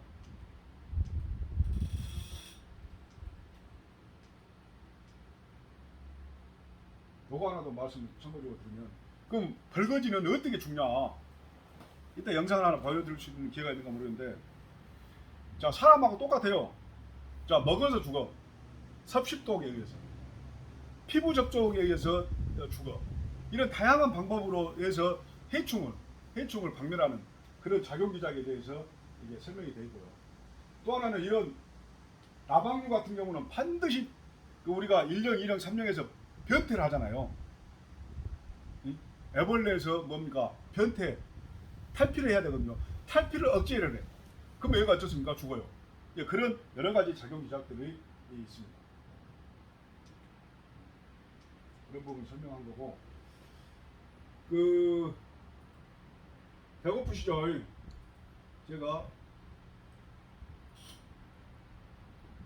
광주지역 자치구들이 가로수의 살충제 방제를 진행하고 있다는 사실이 CNB 취재 결과 확인됐습니다. 특히 광주동구는 친환경 유기농자재를 사용하다가 지난해부터는 전면 살충제 방제를 하고 있습니다. 먼저 김재호 기자입니다. CNB가 입수한 광주 동구의 최근 3년간 공원과 가로수에 살포한 농약 현황입니다. 동구는 매년 49km 방면에 잎사귀에 직접 뿌리거나 주사 형식으로 농약을 사용하고 있습니다. 문제는 2년간 써오던 친환경 유기농 자재를 독성 살충제로 바꿨다는 겁니다. 지난 2015-16년도엔 친환경 유기농 자재와 화학 제품을 혼합해서 사용했습니다. 하지만 작년부턴 독성 살충제만 쓰고 있습니다. 화학 제품을 더 자세히 살펴보면 페니트로티온과 이미다클로프리드라는 성분인데 소독성과 보통 독성으로 분류되고 있습니다. 하지만 장기간 살충제에 노출되면 독성이기 때문에 인체에 해를 끼칠 수 있어 수차례 지적받은 바 있습니다.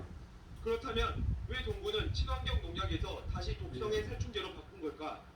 동구는 한국작물보호협회에서 나온 작물보호제 지침서라는 가이드라인에 따라 병해충 방제를 진행하고 있다고 밝혔습니다. 그러면서 실제로 친환경 살충제는 가이드라인에 명시되지 않았을 뿐더러 가격 대비 성능이 썩 좋지 않다고 이유를 설명했습니다. 약재를 살포한 다음 그 결과를 보면은 아무래도 그 친환경 쪽이 조금 그 약효가 그렇게 좋지는 않은 걸로 저희들이 판단을 하고 있습니다. 그리고 있는 그 약재도 그렇게 그 인체적으로 그렇게 많은 해를 끼치지 않은 약이지 않냐 그렇게 생각하기 때문에. 무엇보다 저독성이어도 인체에 영향을 끼칠 수 있기에 농약 살포 시스템을 바꿔야 한다는 목소리도 있습니다. 광주환경운동연합은 인력이나 예산을 늘려 살충제를 사용하지 않는 생각의 전환이 필요하다고 지적합니다. 낮은 시민들에게 그 인체에 미친 내연들이 저한 거, 그리고 주변에 토양이라든가 이런 곳에 그 주민들의 주거 환경에 미친 내연들이 있는지 없는지를 꼼꼼하게 보고 선택하는 것들이 가장 중요한 것 같습니다. 가로수에 살포하는 농약은 대부분 무색무취이기 때문에 시민들은 잘 모를 수밖에 없습니다. 때문에 행정당국의 각별한 조치가 필요해 보입니다. CNB 뉴스 김재호입니다. 이 뉴스를 보고 여러분들 어떻게 생각할지 모르겠는데 생각의 전환, 발상의 전환이 필요합니다. 저는 평소에 개인적으로 싸고 좋은 건 이 세상에 없습니다. 무슨 얘기냐? 화학농약은 보통 방제가가 한 80%. 벌거지 10마리 중에서 8마리가 죽으면 그래 이건 등록을 해줍니다. 근데 이 친환경 농약은 쉽게 말씀드리면 60% 정도. 10마리 중에서 6마리 죽으면 소위 말해서 효용효과를 등록해 주거든요. 그러니까 한 20% 정도 갭이 있어요. 가격도 좀 당연히 천연물이기 때문에 가격도 좀 비싸죠. 그러면 화학농약을 쓸 것인가 소위 말해서 친환경 농약을 사용할 것인가는 이 발상의 전환이 필요한 게 어느 원점에 가치를 둘 것인가. 우리 인체, 환경, 영양 여러 가지가 있잖아요. 그러니까 아주 옛날에는 여러분들 다 광주에 사시니까 무분별하게 낮에 엄청나게 가로수에다 뿌리고 다녔어요. 그래서 요즘에 시민의식이 높아가지고 다 농약 뿌린 줄 아니까 그 다음에 어쩌습니까? 저녁에 뿌려. 가게 문 닫고. 그런 상황이었는데 이런 친환경 약재 같은 경우는 물론 살포를 안 하면 가장 좋죠. 사용 안 하면. 그러나 불가피하다 가면 거기에 대한 기회비용을 생각해서라도 우리 이 시민들을 위해서라도 안전하고 생태 환경에 좀 유익한 이런 약재를 선별해가지고 사용해야 되는데 이거 농약 특별한 거 없어 라고 하는 것은 좀 의식구조가 좀 바뀌어야 되지 않겠냐. 그래서 우리 시민연대도 좀 그런 부분에서 우리 광산구라도 이 천연 생물농약 이런 걸 위주로 해서 얼마나 많습니까? 가로수 공원. 제가 항상 이 뉴스를 보면서 그런 생각이 드는 거예요. 자, 우리가 상가라든가 가로수 공원, 특히 공원에는 우리 애들 뛰어놀고 그러잖아요. 그런데 다른데 예산 좀 전략해가지고 여기에 쓰는 것은 더 큰 가치가 있다라는 생각을 좀 하고 있습니다.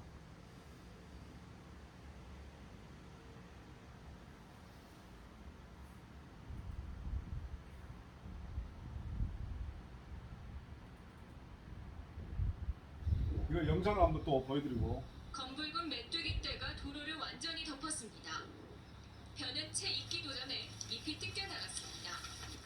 수십억 마리의 메뚜기 떼가 훑고 지나가면서 벼와 기장 등 농작물을 닥치는 대로 갉아먹고 있습니다. 해남 산이면 덕호마을 농지 20헥타르가 이같이 메뚜기 떼 습격을 벌였는데 이 가운데 4분의 1 정도는 피해가 심각한 상황입니다.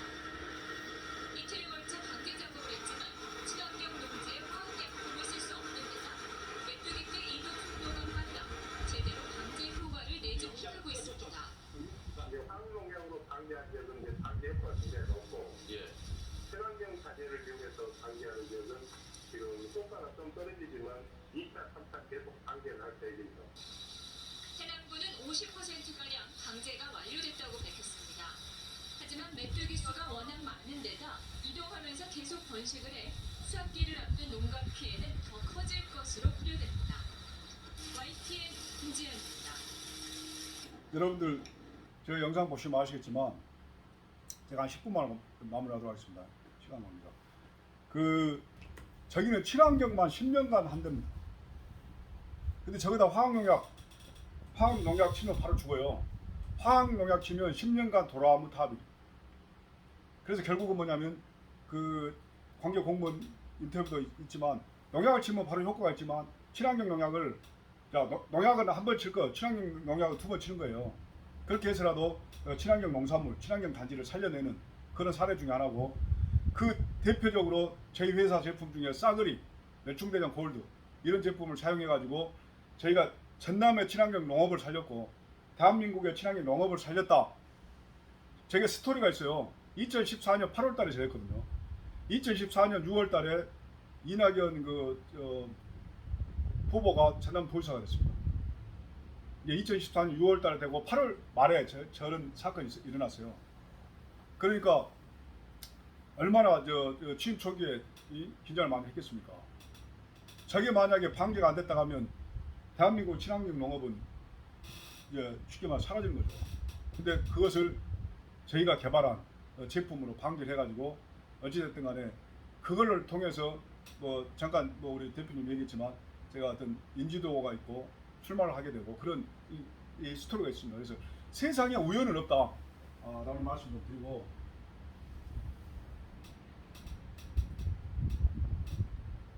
그래서 저희가 그걸 이용해서 광고를 하나 만들었습니다. 물질을 분별한 친환경 약재 싸그리를 아십니까? 몸서리치는 응애 선, 지긋지긋한 곰팡이 싹싹. 이제부터 친환경 유기농 병충해 약재는 싸그리. 친환경 농가 여러분, 싸그리로 고민을 싹 해결하세요. 자연과 미래. 네, 이런 광고도 저희가 한번 했던 내용이 있습니다. 마지막으로 우리 회사가 어떤 회사인가에 대해서 한번 홍보 동영상 한번 보시고,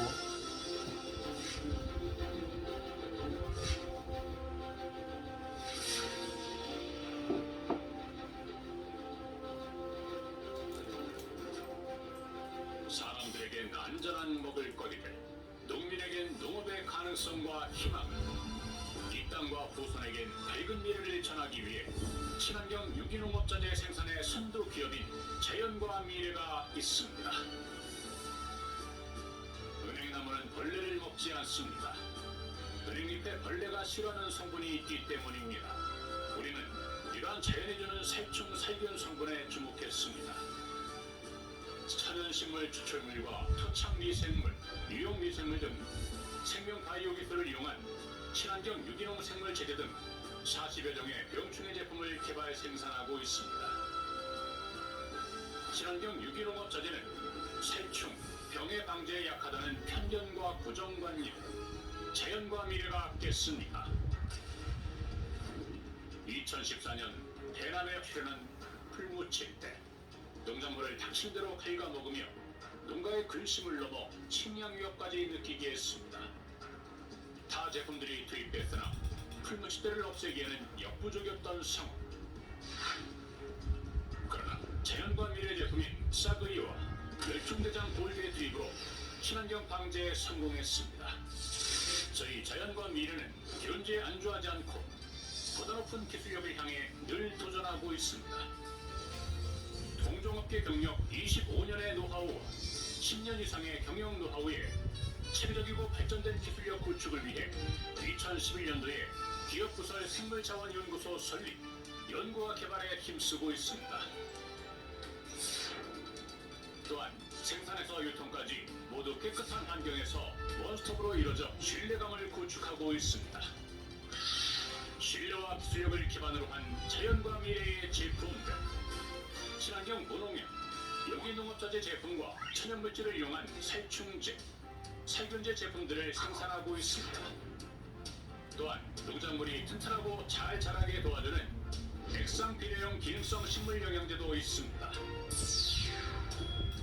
해충 기피와 천연 탈취 효과가 있는 천연지기, 도시농업용 친환경 유기농업 제품인 텃밭 상상, 잔디와 수질을 보호하기 위한 친환경 골프장 제품과 자연과 미래의 수높은 기술력은 농가는 물론 국내와 세계에서 인정받고 있습니다. 식물 추출물이 함유된 살충제 조성물에 대한 특허증을 비롯한 지적재산권 특허 등록, 품질 경영, 환경 경영 시스템 인증서, 국가로부터 인정받은 수많은 수상 경력들이 이를 입증해 주었습니다. 자연과 미래는 더 넓은 세계로 나아가고 있습니다.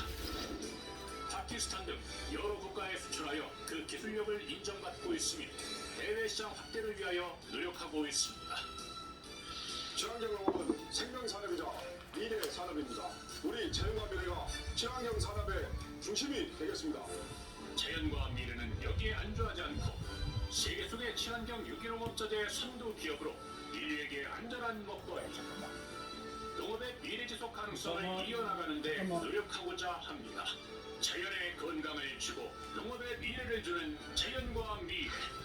자연과 미래가 우리의 희망입니다. 이럴 때 큰 박수를 한번. 제가 욕심이 생겨가지고 제가 이거 우리 회사 영상이고요. 제가 얼마 전에 그 곡성군 교육지원청에서 제가 사람 책입니다. 요즘 학생들이 책을 안 읽어. 이게 제가 사람 책이 되는 거예요. 그래갖고 얘들이 대출을 해요. 그러면 저는 그 기업인으로서 사람 책이 돼가지고 이제 청소년들 앞에 가가지고 저를 대출했으니까 제가 사람 책이 되는 거예요. 그런 프로그램이 있는데 그쪽에서 저한테 인터뷰를 요청해가지고 곡성군 교육지원청의 지원으로 영상을 하나 찍었는데 저에 대한 모든 것이 나와 있고 제 생각이 나와 있기 때문에 우리 여러분들한테 한번 보여드리고 싶어서 한번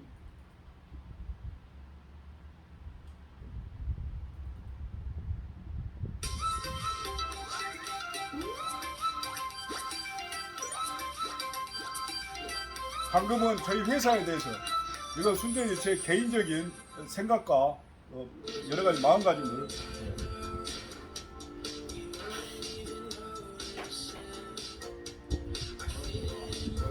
전남 곡성 오토아이시 인근에 친환경 유기농 병충 약재를 제조 생산하고 있는 자연과 미래 강명 대표입니다.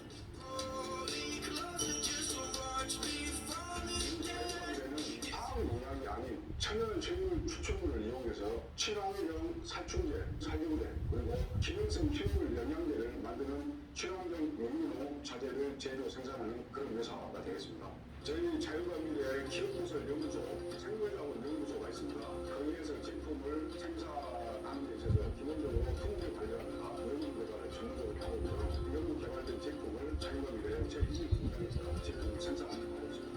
예를 들면 은행나무는 벌레가 먹지 않습니다. 제가 우스갯소리로 은행나무에 벌레 먹으면 100억 드리겠습니다 하고 이제 그만큼 이 천연물 중에서 벌레가 먹지 않는 그런 소재를 찾아서 친환경으로 유기농으로 살충제, 살균제 이런 제품 소재를 개발해서 제품화를 하고 있는 거죠. 그러니까 인축에 가장 비교적 안전한 소위 말하면 천연 농약을 제조한다라고 보시면 됩니다. 제 기본적인 경영체가 약식동원이라고 우리가 좋은 것을 잘 찾아서 먹었을 때 의약이라든가 약품보다 더 낫다. 어떤 경우는 안전하고 고품질의 친환경 농산물을 잘 섭취함으로 인해서 우리가 건강히 살 것인가. 100세 시대를 살아가지 않습니까? 건강하게 오래 잘 살 수 있는 방법은 화학이 아니고 케미칼이 아니고 천연 소재를 통해서 천연 농산물, 친환경 농산물을 생산해서 섭취함으로 인해서 우리의 건강한 삶이 오래 멀리 행복하게 갈 수 있지 않겠는가 라는 부분에서 저는 친환경 농업, 친환경 농산물이 반드시 필요하다 그런 평소에 소식을 알고 있습니다. 사실 친환경 농업을 해야 되는 분명한 이유가 하나 있습니다. 2050년도에는 탄소 중립, 탄소 제로라는 이건 우리 국가가 당면에 있는 절대 전면이었던 과제 중에 하나가 있잖아요. 이거 세계 인물이잖아요. 옛날에는 기상이변이라고 그랬습니다. 근데 지금은 어떻습니까? 기후변화, 지구온난화, 탄소 중립 이런 부분에서 필수적인 부분이 저탄소 녹색 성장에 친환경 유기농업 필수적이다. 이 친환경 농업을 살리지 않고는 더더욱 어려운 점이 있을 것이다 라는 말씀을 좀 드리고 싶습니다. 친환경 중에서 천연 살충제 한번 자유로운 미래 그 중에서도 대표적인 상품명 하면 싸그리나 싸잡아 싸그리 또 싸잡아 이름 좋지 않습니까? 그리고 이제 해외 수출할 때도 이 발음이 영어적인 부분을 좀 편해야 되지 않습니까? 그래서 싸그리 싸잡아가 대표적인 제품 중에 하나고요. 그 다음에 또 하나는 그린 포수 그린이 녹색 푸른 있지 않습니까? 포수 벌레를 이렇게 잡는다는 그런 뜻도 있고 그래서 그런 재밌는 이름들을 다 상표명으로 해가지고 유지 관리하고 있습니다. 제가 딱 40에 창업을 했습니다. 우리가 40이 부록이지 않습니까? 사람이 태어나가지고 뭔가 결단과 과정이 필요할 때 부록을 넘어서 굉장히 결정한다는 굉장히 좀 어려운 부분이잖아요. 그래서 저는 40되기 전에 창업을 한번 해야 되겠다. 그리고 사업가가 돼야 되겠다. 사업가 중에서는 저는 사회사업가가 꿈입니다. 저는 뭐 사실 탈남매 이런 것저고요. 어렸을 때 제가 지게지고 부역가 꽂고 산에 나무로 다니고 그런 시절이었습니다. 불과 한 40년 전에. 우리가 어렸을 때 보면 항상 나눠 먹어서요. 배고프고 이게 진짜 나눠 먹었습니다. 이렇게. 그렇지만 저는 행복지수를 되게 못 봤거든요. 근데 지금 우리가 포용성의 빈곤이라고 그런 그 여러 가지 사회 문제가 일어나고 있습니다. 밥 굶는 아이가 늘고 있습니다. 요즘 같은 시대에도 결식아동이 있겠냐고 생각합니다. 밥이요? 나는 지금 라면 떠먹었을 때는 진짜 그런 부분에서 우리 사회가 더불어 함께 살아갈 수 있는 그런 토대가 필요하다. 그러기 위해서는 가장 기본적인 게 무엇입니까? 얼마만큼의 내가 가지고 있는 물질을 어떻게 나눠줄 것인가. 가장 좋은 방법은 기업은 이윤을 창출해야 되지 않습니까? 그 이윤을 어떻게 이쪽으로 더불어 함께 살 것인가. 그런 생각으로 제가 이제 사업을 하게 됐고 그런 부분에서 제가 기여할 수 있는 뭔가의 실마리, 실타래를 마련하기 위해서 사업을 하게 됐고 저는 장사라기보다는 기업 경영을 통해서 좀 더 많은 사람들에게 어떤 혜택 또 제가 그 고용을 창출하고 있잖아요. 그것도 사회적인 어떤 그 배려고 함께 나누는 거지 않습니까? 그런 부분에서 고용 창출, 지역경제 활성화 그런 부분을 이바지하고 있습니다. 사실 에피소드는 아닌가만 주변에 친구들이나 지인들이 제가 북에 가면 저만 따라다닙니다. 제가 먹으면 뭐 백을 먹는 줄 알고 그런 방식을 제가 찾아서 먹는 거죠. 그래서 우리 이제 주변에 많은 사람들이 저를 통해서 그런 선한 영향력을 행사하고 전파하고 저를 통해서 친환경이 뭔지 또 유기농이 뭔지 고품질 안전한 농산물이 뭔지 정말 약식동이 뭔지 그런 부분에서 굉장히 많이 홍보도 되고 전파도 되고 또 그런 그 영향력 또 전파가 되고 있는 것 같아서 그거 뿌듯합니다. 1부터 100까지 다 어렵고 힘듭니다. 그러니까 제품 개발하는데 일단 첫 번째가 아이디어가 다양하게 필요한데요. 세상에 없는 물질, 세상에 없는 산업군을 새로 개척해 나가는 거기 때문에 거기에 따른 고통이라든가 특허 개발이라든가 이런 부분들이 굉장히 많죠. 매너상품하고 어떤 천연물이 어떤 약성을 띠는지 또 그 약성이 얼마만큼 경제성이 있는지 그걸 찾는 것은 정말 대기업도 하기 어려운 그런 부분입니다만 희망적인 경우는 2053년도면 우리나라 농약 시장이 약 1조 5천억 정도 우리 천연물 시장이 전체적으로 3천억인데 병충해 시장은 약 300억에서 500억 정도뿐 아니에요. 세계 농약 시장은 약 40조 정도 되거든요. 국내의 농약 시장과 세계의 농약 시장을 시간의 문제지만 2053년이면 100% 서가지고 변곡점에 지난다고 하는 게 국제적인 어떤 예측이거든요. 그래서 시간이 가면 갈수록 친환경 농산물에 대한 또 친환경 농산업 분야에 대한 파이가 커지지 않겠나 그런 희망을 가지고 있습니다. 한편으로 상당히 눈물난 얘기 중에 하나인데 제가 내 자녀가 세 명입니다. 그 큰딸 큰아들 막둥이가 있겠는데 제가 1인 벤처 창업해가지고 그때는 다 수작업이었어요. 스티커나 라벨 같은 거 다 사용 설명서도 다 집어넣어야 되거든요. 그건 얘들 손이 많이 필요하지 않습니까? 얘들 데려가가지고 밤 9시, 10시, 12시까지 얘들이 트라우마가 있어가지고 지금도 회사를 안 올라갑니다. 바꾸는데 또 하나는 창업 초기에 제가 그 동신대학교 생물방역센터에서 창업을 했는데 관리소 아줌마가 저를 수고했습니다. 새벽에 일찍 일어나는 그 제방이 그렇게 되는 거예요. 입주 기업 중에서 20년이 넘었는데 그렇게 불이 켜져 있는 데가 없었다는 거예요. 이게 이분이 봤을 때는 호흡 사이가 불이 켜져 있는 거야. 이게 날이면 날마다 제 양반이 뭐 하나 해가지고 공간에 행정실에 신고를 해가지고 제가 이제 이런 창업을 했으니까 낮에는 영업으로 다녔을 거 아니겠습니까? 교육도 하고 그리고 밤에 와가지고 정리하고 데이터도 만들고 그렇게 밤에 일을 하고 있는데 갑자기 문을 쩍쩍 열고 제가 이상한 짓 하는 줄 알고 그런 그 웃지 못할 에피소드가 있고요. 지금도 그렇게 하고 계신가요? 15년 됐는데 지금 이렇게 있으면 회사 안 되는 거죠. 정말 대한민국 큰 역사상 사실 일어나서는 안 될 일 중에 하나이긴 하지만 불행하게도 우리 농도 전남에 해남 산림연의 2014년도 8월 말쯤에 정식 학명은 풀무치입니다. 메뚜기 떼가 그 친환경 농업단지에 수억 마리가 일시적으로 부활했죠. 해남 지역에 갑자기 나타난 풀무치떼. 지난 주말 수십억 마리의 메뚜기 떼가 해남의 한 마을을 습격했습니다. 아유 많네요. 온 마을이 온도하고 습도하고 여러 가지 환경 조건이 맞으니까 알을 계속 가다가 이것이 부활한 거예요. 만약에 화학농약을 뿌리게 되면 10년간 돌아오는 타버립니다. 거기가 친환경 안 되고 인증이 다 취소되거든요. 그래서 천연 농약, 친환경 유기농 약재를 전 세계에 있는 것을 다 써봤어요. 근데 듣지는 않는 거예요. 저희 회사 제품이 싸그리, 연충제장, 골드 이런 제품을 가지고 풀무치를 관계를 하게 됐습니다. 그래서 친환경 농업의 일본 지금 전남의 친환경 농업을 살려가지고 중소기업 대상도 받고 굉장히 얼마나 이슈가 많이 돼가지고 한국이 잡는 사장 방매호 자연과 미래 전문적으로 알려지는 계기가 되고 그 회사도 강력하면서 회사가 많이 또 성장하게 되고 그런 계기가 있었습니다.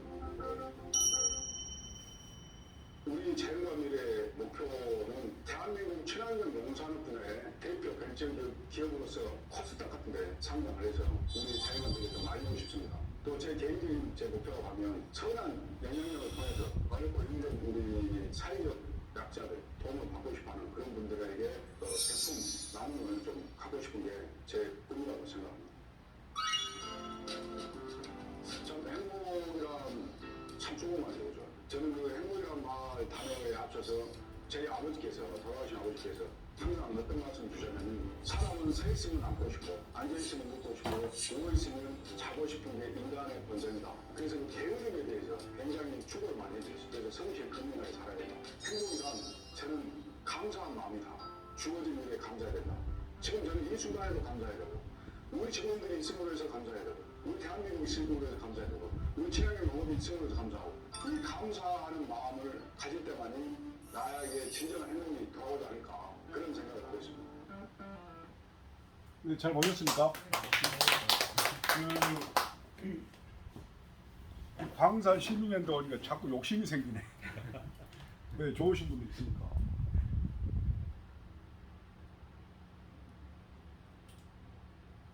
전체적으로 싹 정리가 되네요. 오늘 했던 강의 영상을 가지고. 네. 그리고 욕심이 생겨서 다른 건 몰라도 딱 정리가 되잖아요. 제가 어떻게 했고 우리 회사가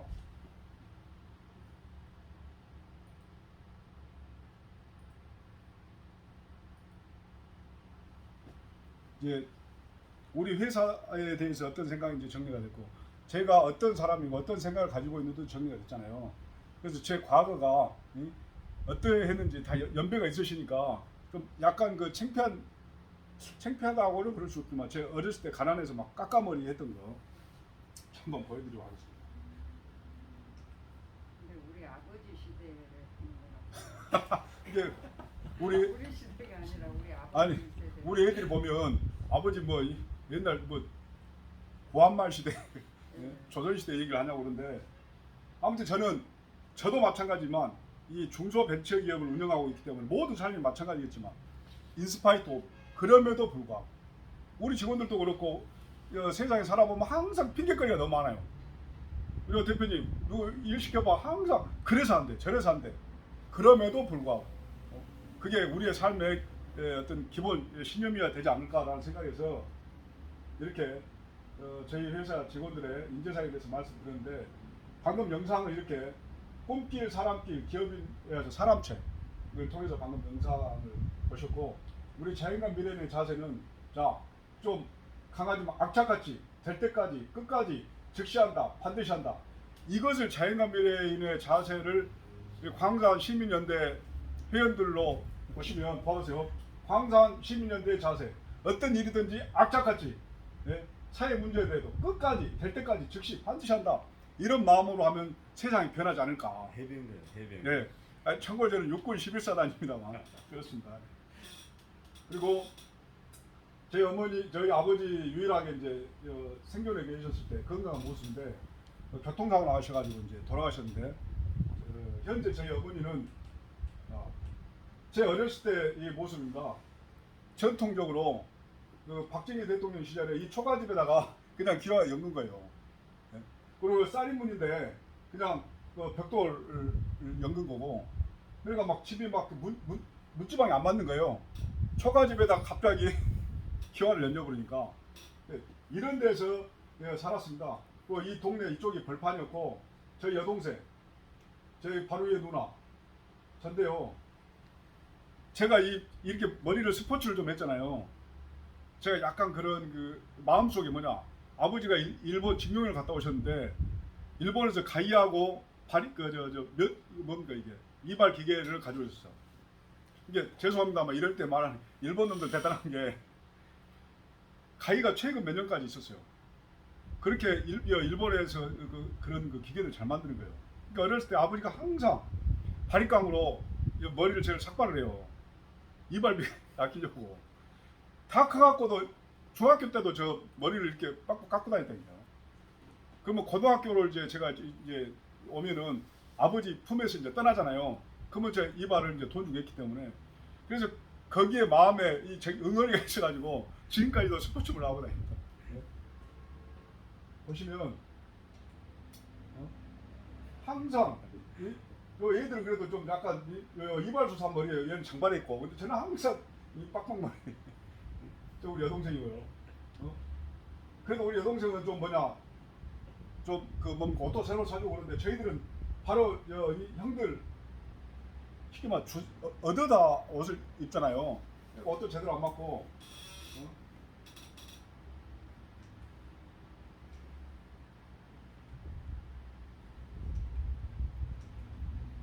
잘생겼네요.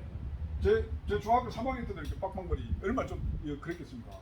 또 제가 한때 그 광주 이 고등학교 와가지고 이제 머리도 길고 좀 이렇게 조직 생활 좀 했습니다. 한때 정신 못 차리고 조직 생활 좀 조직처럼 보이지 않습니까? 대학교 때 제가 뭐 전남대학교 이제 농악반에서 제가 힘세다고 그 이제 깃대만 들고 다닌 그런 추억도 있고 강원도 11사단 만기 전역을 했고요.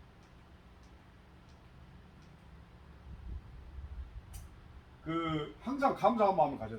제가 오늘 이 자리에 온 것도 이렇게 우리 대표님들하고 좋은 인연. 저는 개인적으로 이제 과거에 이제 그 불교 집안이었지만 지금 기독교로 이제 개종을 했습니다만, 자 수억만 번의 인연이 있기 때문에 제가 이 자리에 온 거죠. 우연히 오진 않습니다. 그래서 우리 애들한테도 감사하게 생각한 게 제가 큰딸, 큰아들 막둥이거든요. 얘들이 이렇게 변했습니다. 그래서 이 친구는 지금 현재 직장생활 잘하고 있고요. 이 친구는 지금 S대에서 열심히 잘 공부하고 있고, 이 친구는 청평고에서 지금 고3입니다. 약간 나이 차가 있는데요. 또 하나 중요한 건 뭐냐면 저는 뭐 제가 사업은 하지만 과외를 시켜본 적이 없습니다. 물론 이제 단과 학원 같은 데는 이제 필요하면 좀 보내겠지만 저는 왜 이 말씀 드리냐면 이 자제분들한테 혹시 손자들한테도 제가 유일하게 시킨 게 구몬학습이었어요. 구몬학습이 좋고 나쁘고를 떠나서 매일 일정한 분량을 하게 돼 있잖아요. 그러니까 오늘 그 분량을 못하면 미뤄지면 본인 일이 더 많아.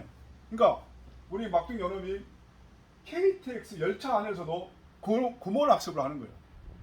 그래서 습관이 중요하구나. 그런 말씀 좀 드리고,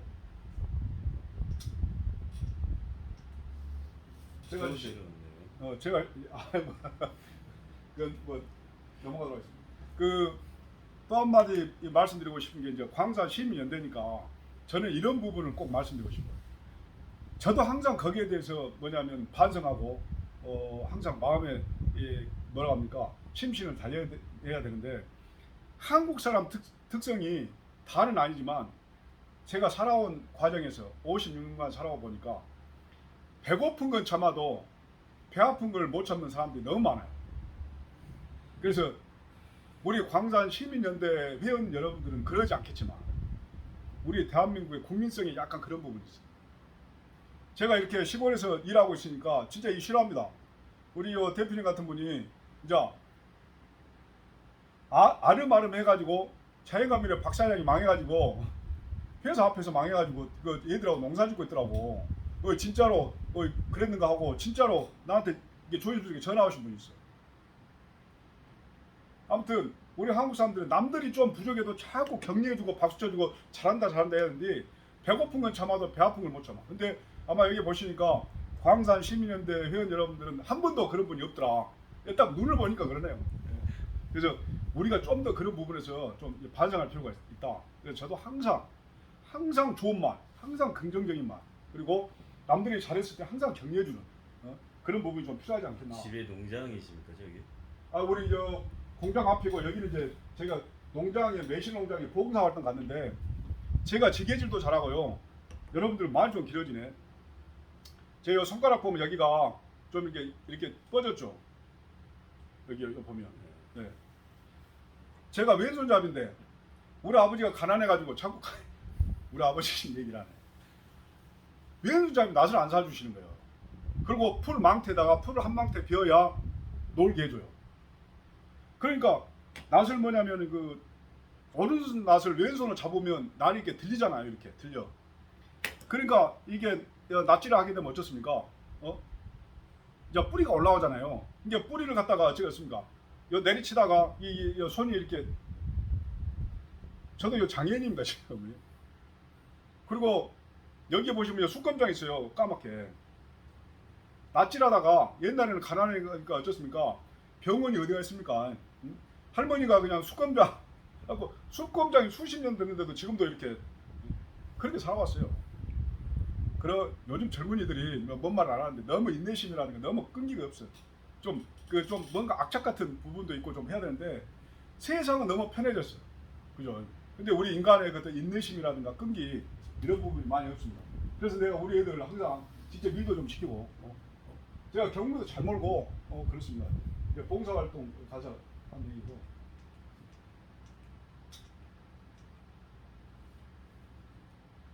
제가 제 국회의사당에서 제가 사진 한번 찍었는데 굉장히 뭡니까 얼굴에가 굉장히 뭔가 의미심장하게 굉장히 좀 있지 않습니까? 뭔가 국회의원이 되겠다는 의지가 있네요. 국회를 접수해 볼까. 세상 대한민국의 모든 만사의 일들이 이 공간에서 이 중내 산해하면서 이루어지고 있잖아요. 이 국회 평화를 위해서 여러 가지 제 개인적인 일들이 있습니다만 아무튼 우리 광산 시민연대하고 인연을 맺었기 때문에 제가 혹시라도 이 도농 복합 지역으로서 좋은 아이디어라든가 협동조합이라든가 이런 여러 가지 제안들이 많이 있잖아요. 그랬을 경우에 제가 작은아마 미랄이 돼서 혹시 제 도움이 필요하면 또 지원이 필요하면 이렇게 해드리고 가고 오늘 가져온 선물은 여러분들한테 다 드리고 가도록 하겠습니다. 차에 트렁크에 이빨 실어놓은 거 좀 적게 갖고 와서 죄송합니다. 아무튼 다 나눠드리고 하고 혹시 궁금한 거 있으면 질문 받고 마무리하도록 하겠습니다. 배 많이 고프시죠? 네, 일단 박수 한번. 네, 감사합니다. 네. 혹시 질문 꼭 하고 싶다. 예. 좀 불 좀 켜주시고. 예, 아니, 이제 마무리하고요. 아니 저게 이렇게 압축해서 얘기했지만 친환경, 유기농 또 그런 쪽에서 사업이 이제까지 궤도에 올라온다는 게 엄청나게 힘들었을 거라고 추측이 돼요. 정말로 힘들었을 게 다른 사업보다. 그렇습니다. 제 나이는 안 먹었는데 흰머리가 이렇게 난 이유가 우리 대표님 말씀처럼 흰머리 하나하나에가 근데 고생을 굉장히 많이 하셨을 거고 어렸을 다른 때도. 것은 그냥 철학이 안 들어가도 맞습니다. 매출이 올라가거든. 네. 근데 이건 완전히 좀 다르잖아. 다른 사람을 어느 정도 설득하고 뭘 해야 이만큼 나올 활동. 역시 광산 시민연대 회원님들의 이런 높은 지성. 네, 감사합니다. 근데 대표님이 힘듦에도 불구하고 얼굴이 밝으시잖아요. 굉장히 긍정적이시고 이게 아까 보면 그런 사고로 또 버텨오신 것 같아요. 그래서 마인드가 굉장히 선해요. 그리고 대표님 오늘 강의 들으면서 제가 우리 광산구 기준에서 좀 생각을 해봤던 게 대표님 강의를 우리 도농 복합지역에 농협이 꽤 있잖아요. 농협이나 우리 농촌 동에 얘기를 해가지고 강의를 집중적으로 하시면서 이 친환경의 필요성이라든가 아까 농약에 관련된 문제라는 의미에서 좀 보급도 할 수 있는 그런 어떤 기회들을 좀 마련하는 게 우리 광산구의 삶인 게 아닌가 이런 생각을 좀 가지고. 아까 로컬 푸드에 내시는 분들이 대체적으로 나이 드신 분들이잖아요. 그런 분들 모아놓고 좀 그걸 변화를 시켜야 될 것 같아요. 그렇습니다. 그런 기회가 되면 다시 한번 무료 봉사 재능 기부하도록 하겠습니다. 직접 찾아가는 농촌을 찾아가고 농협에서 주관하는 그런 행사를 통해서 좀 광범위하게 이 일들이 확대가 됐으면 좋겠습니다. 다 같이 다시 한번 박명호 대표님 감사합니다. 감사합니다. 광산 시민연대 화이팅! 화이팅! 네.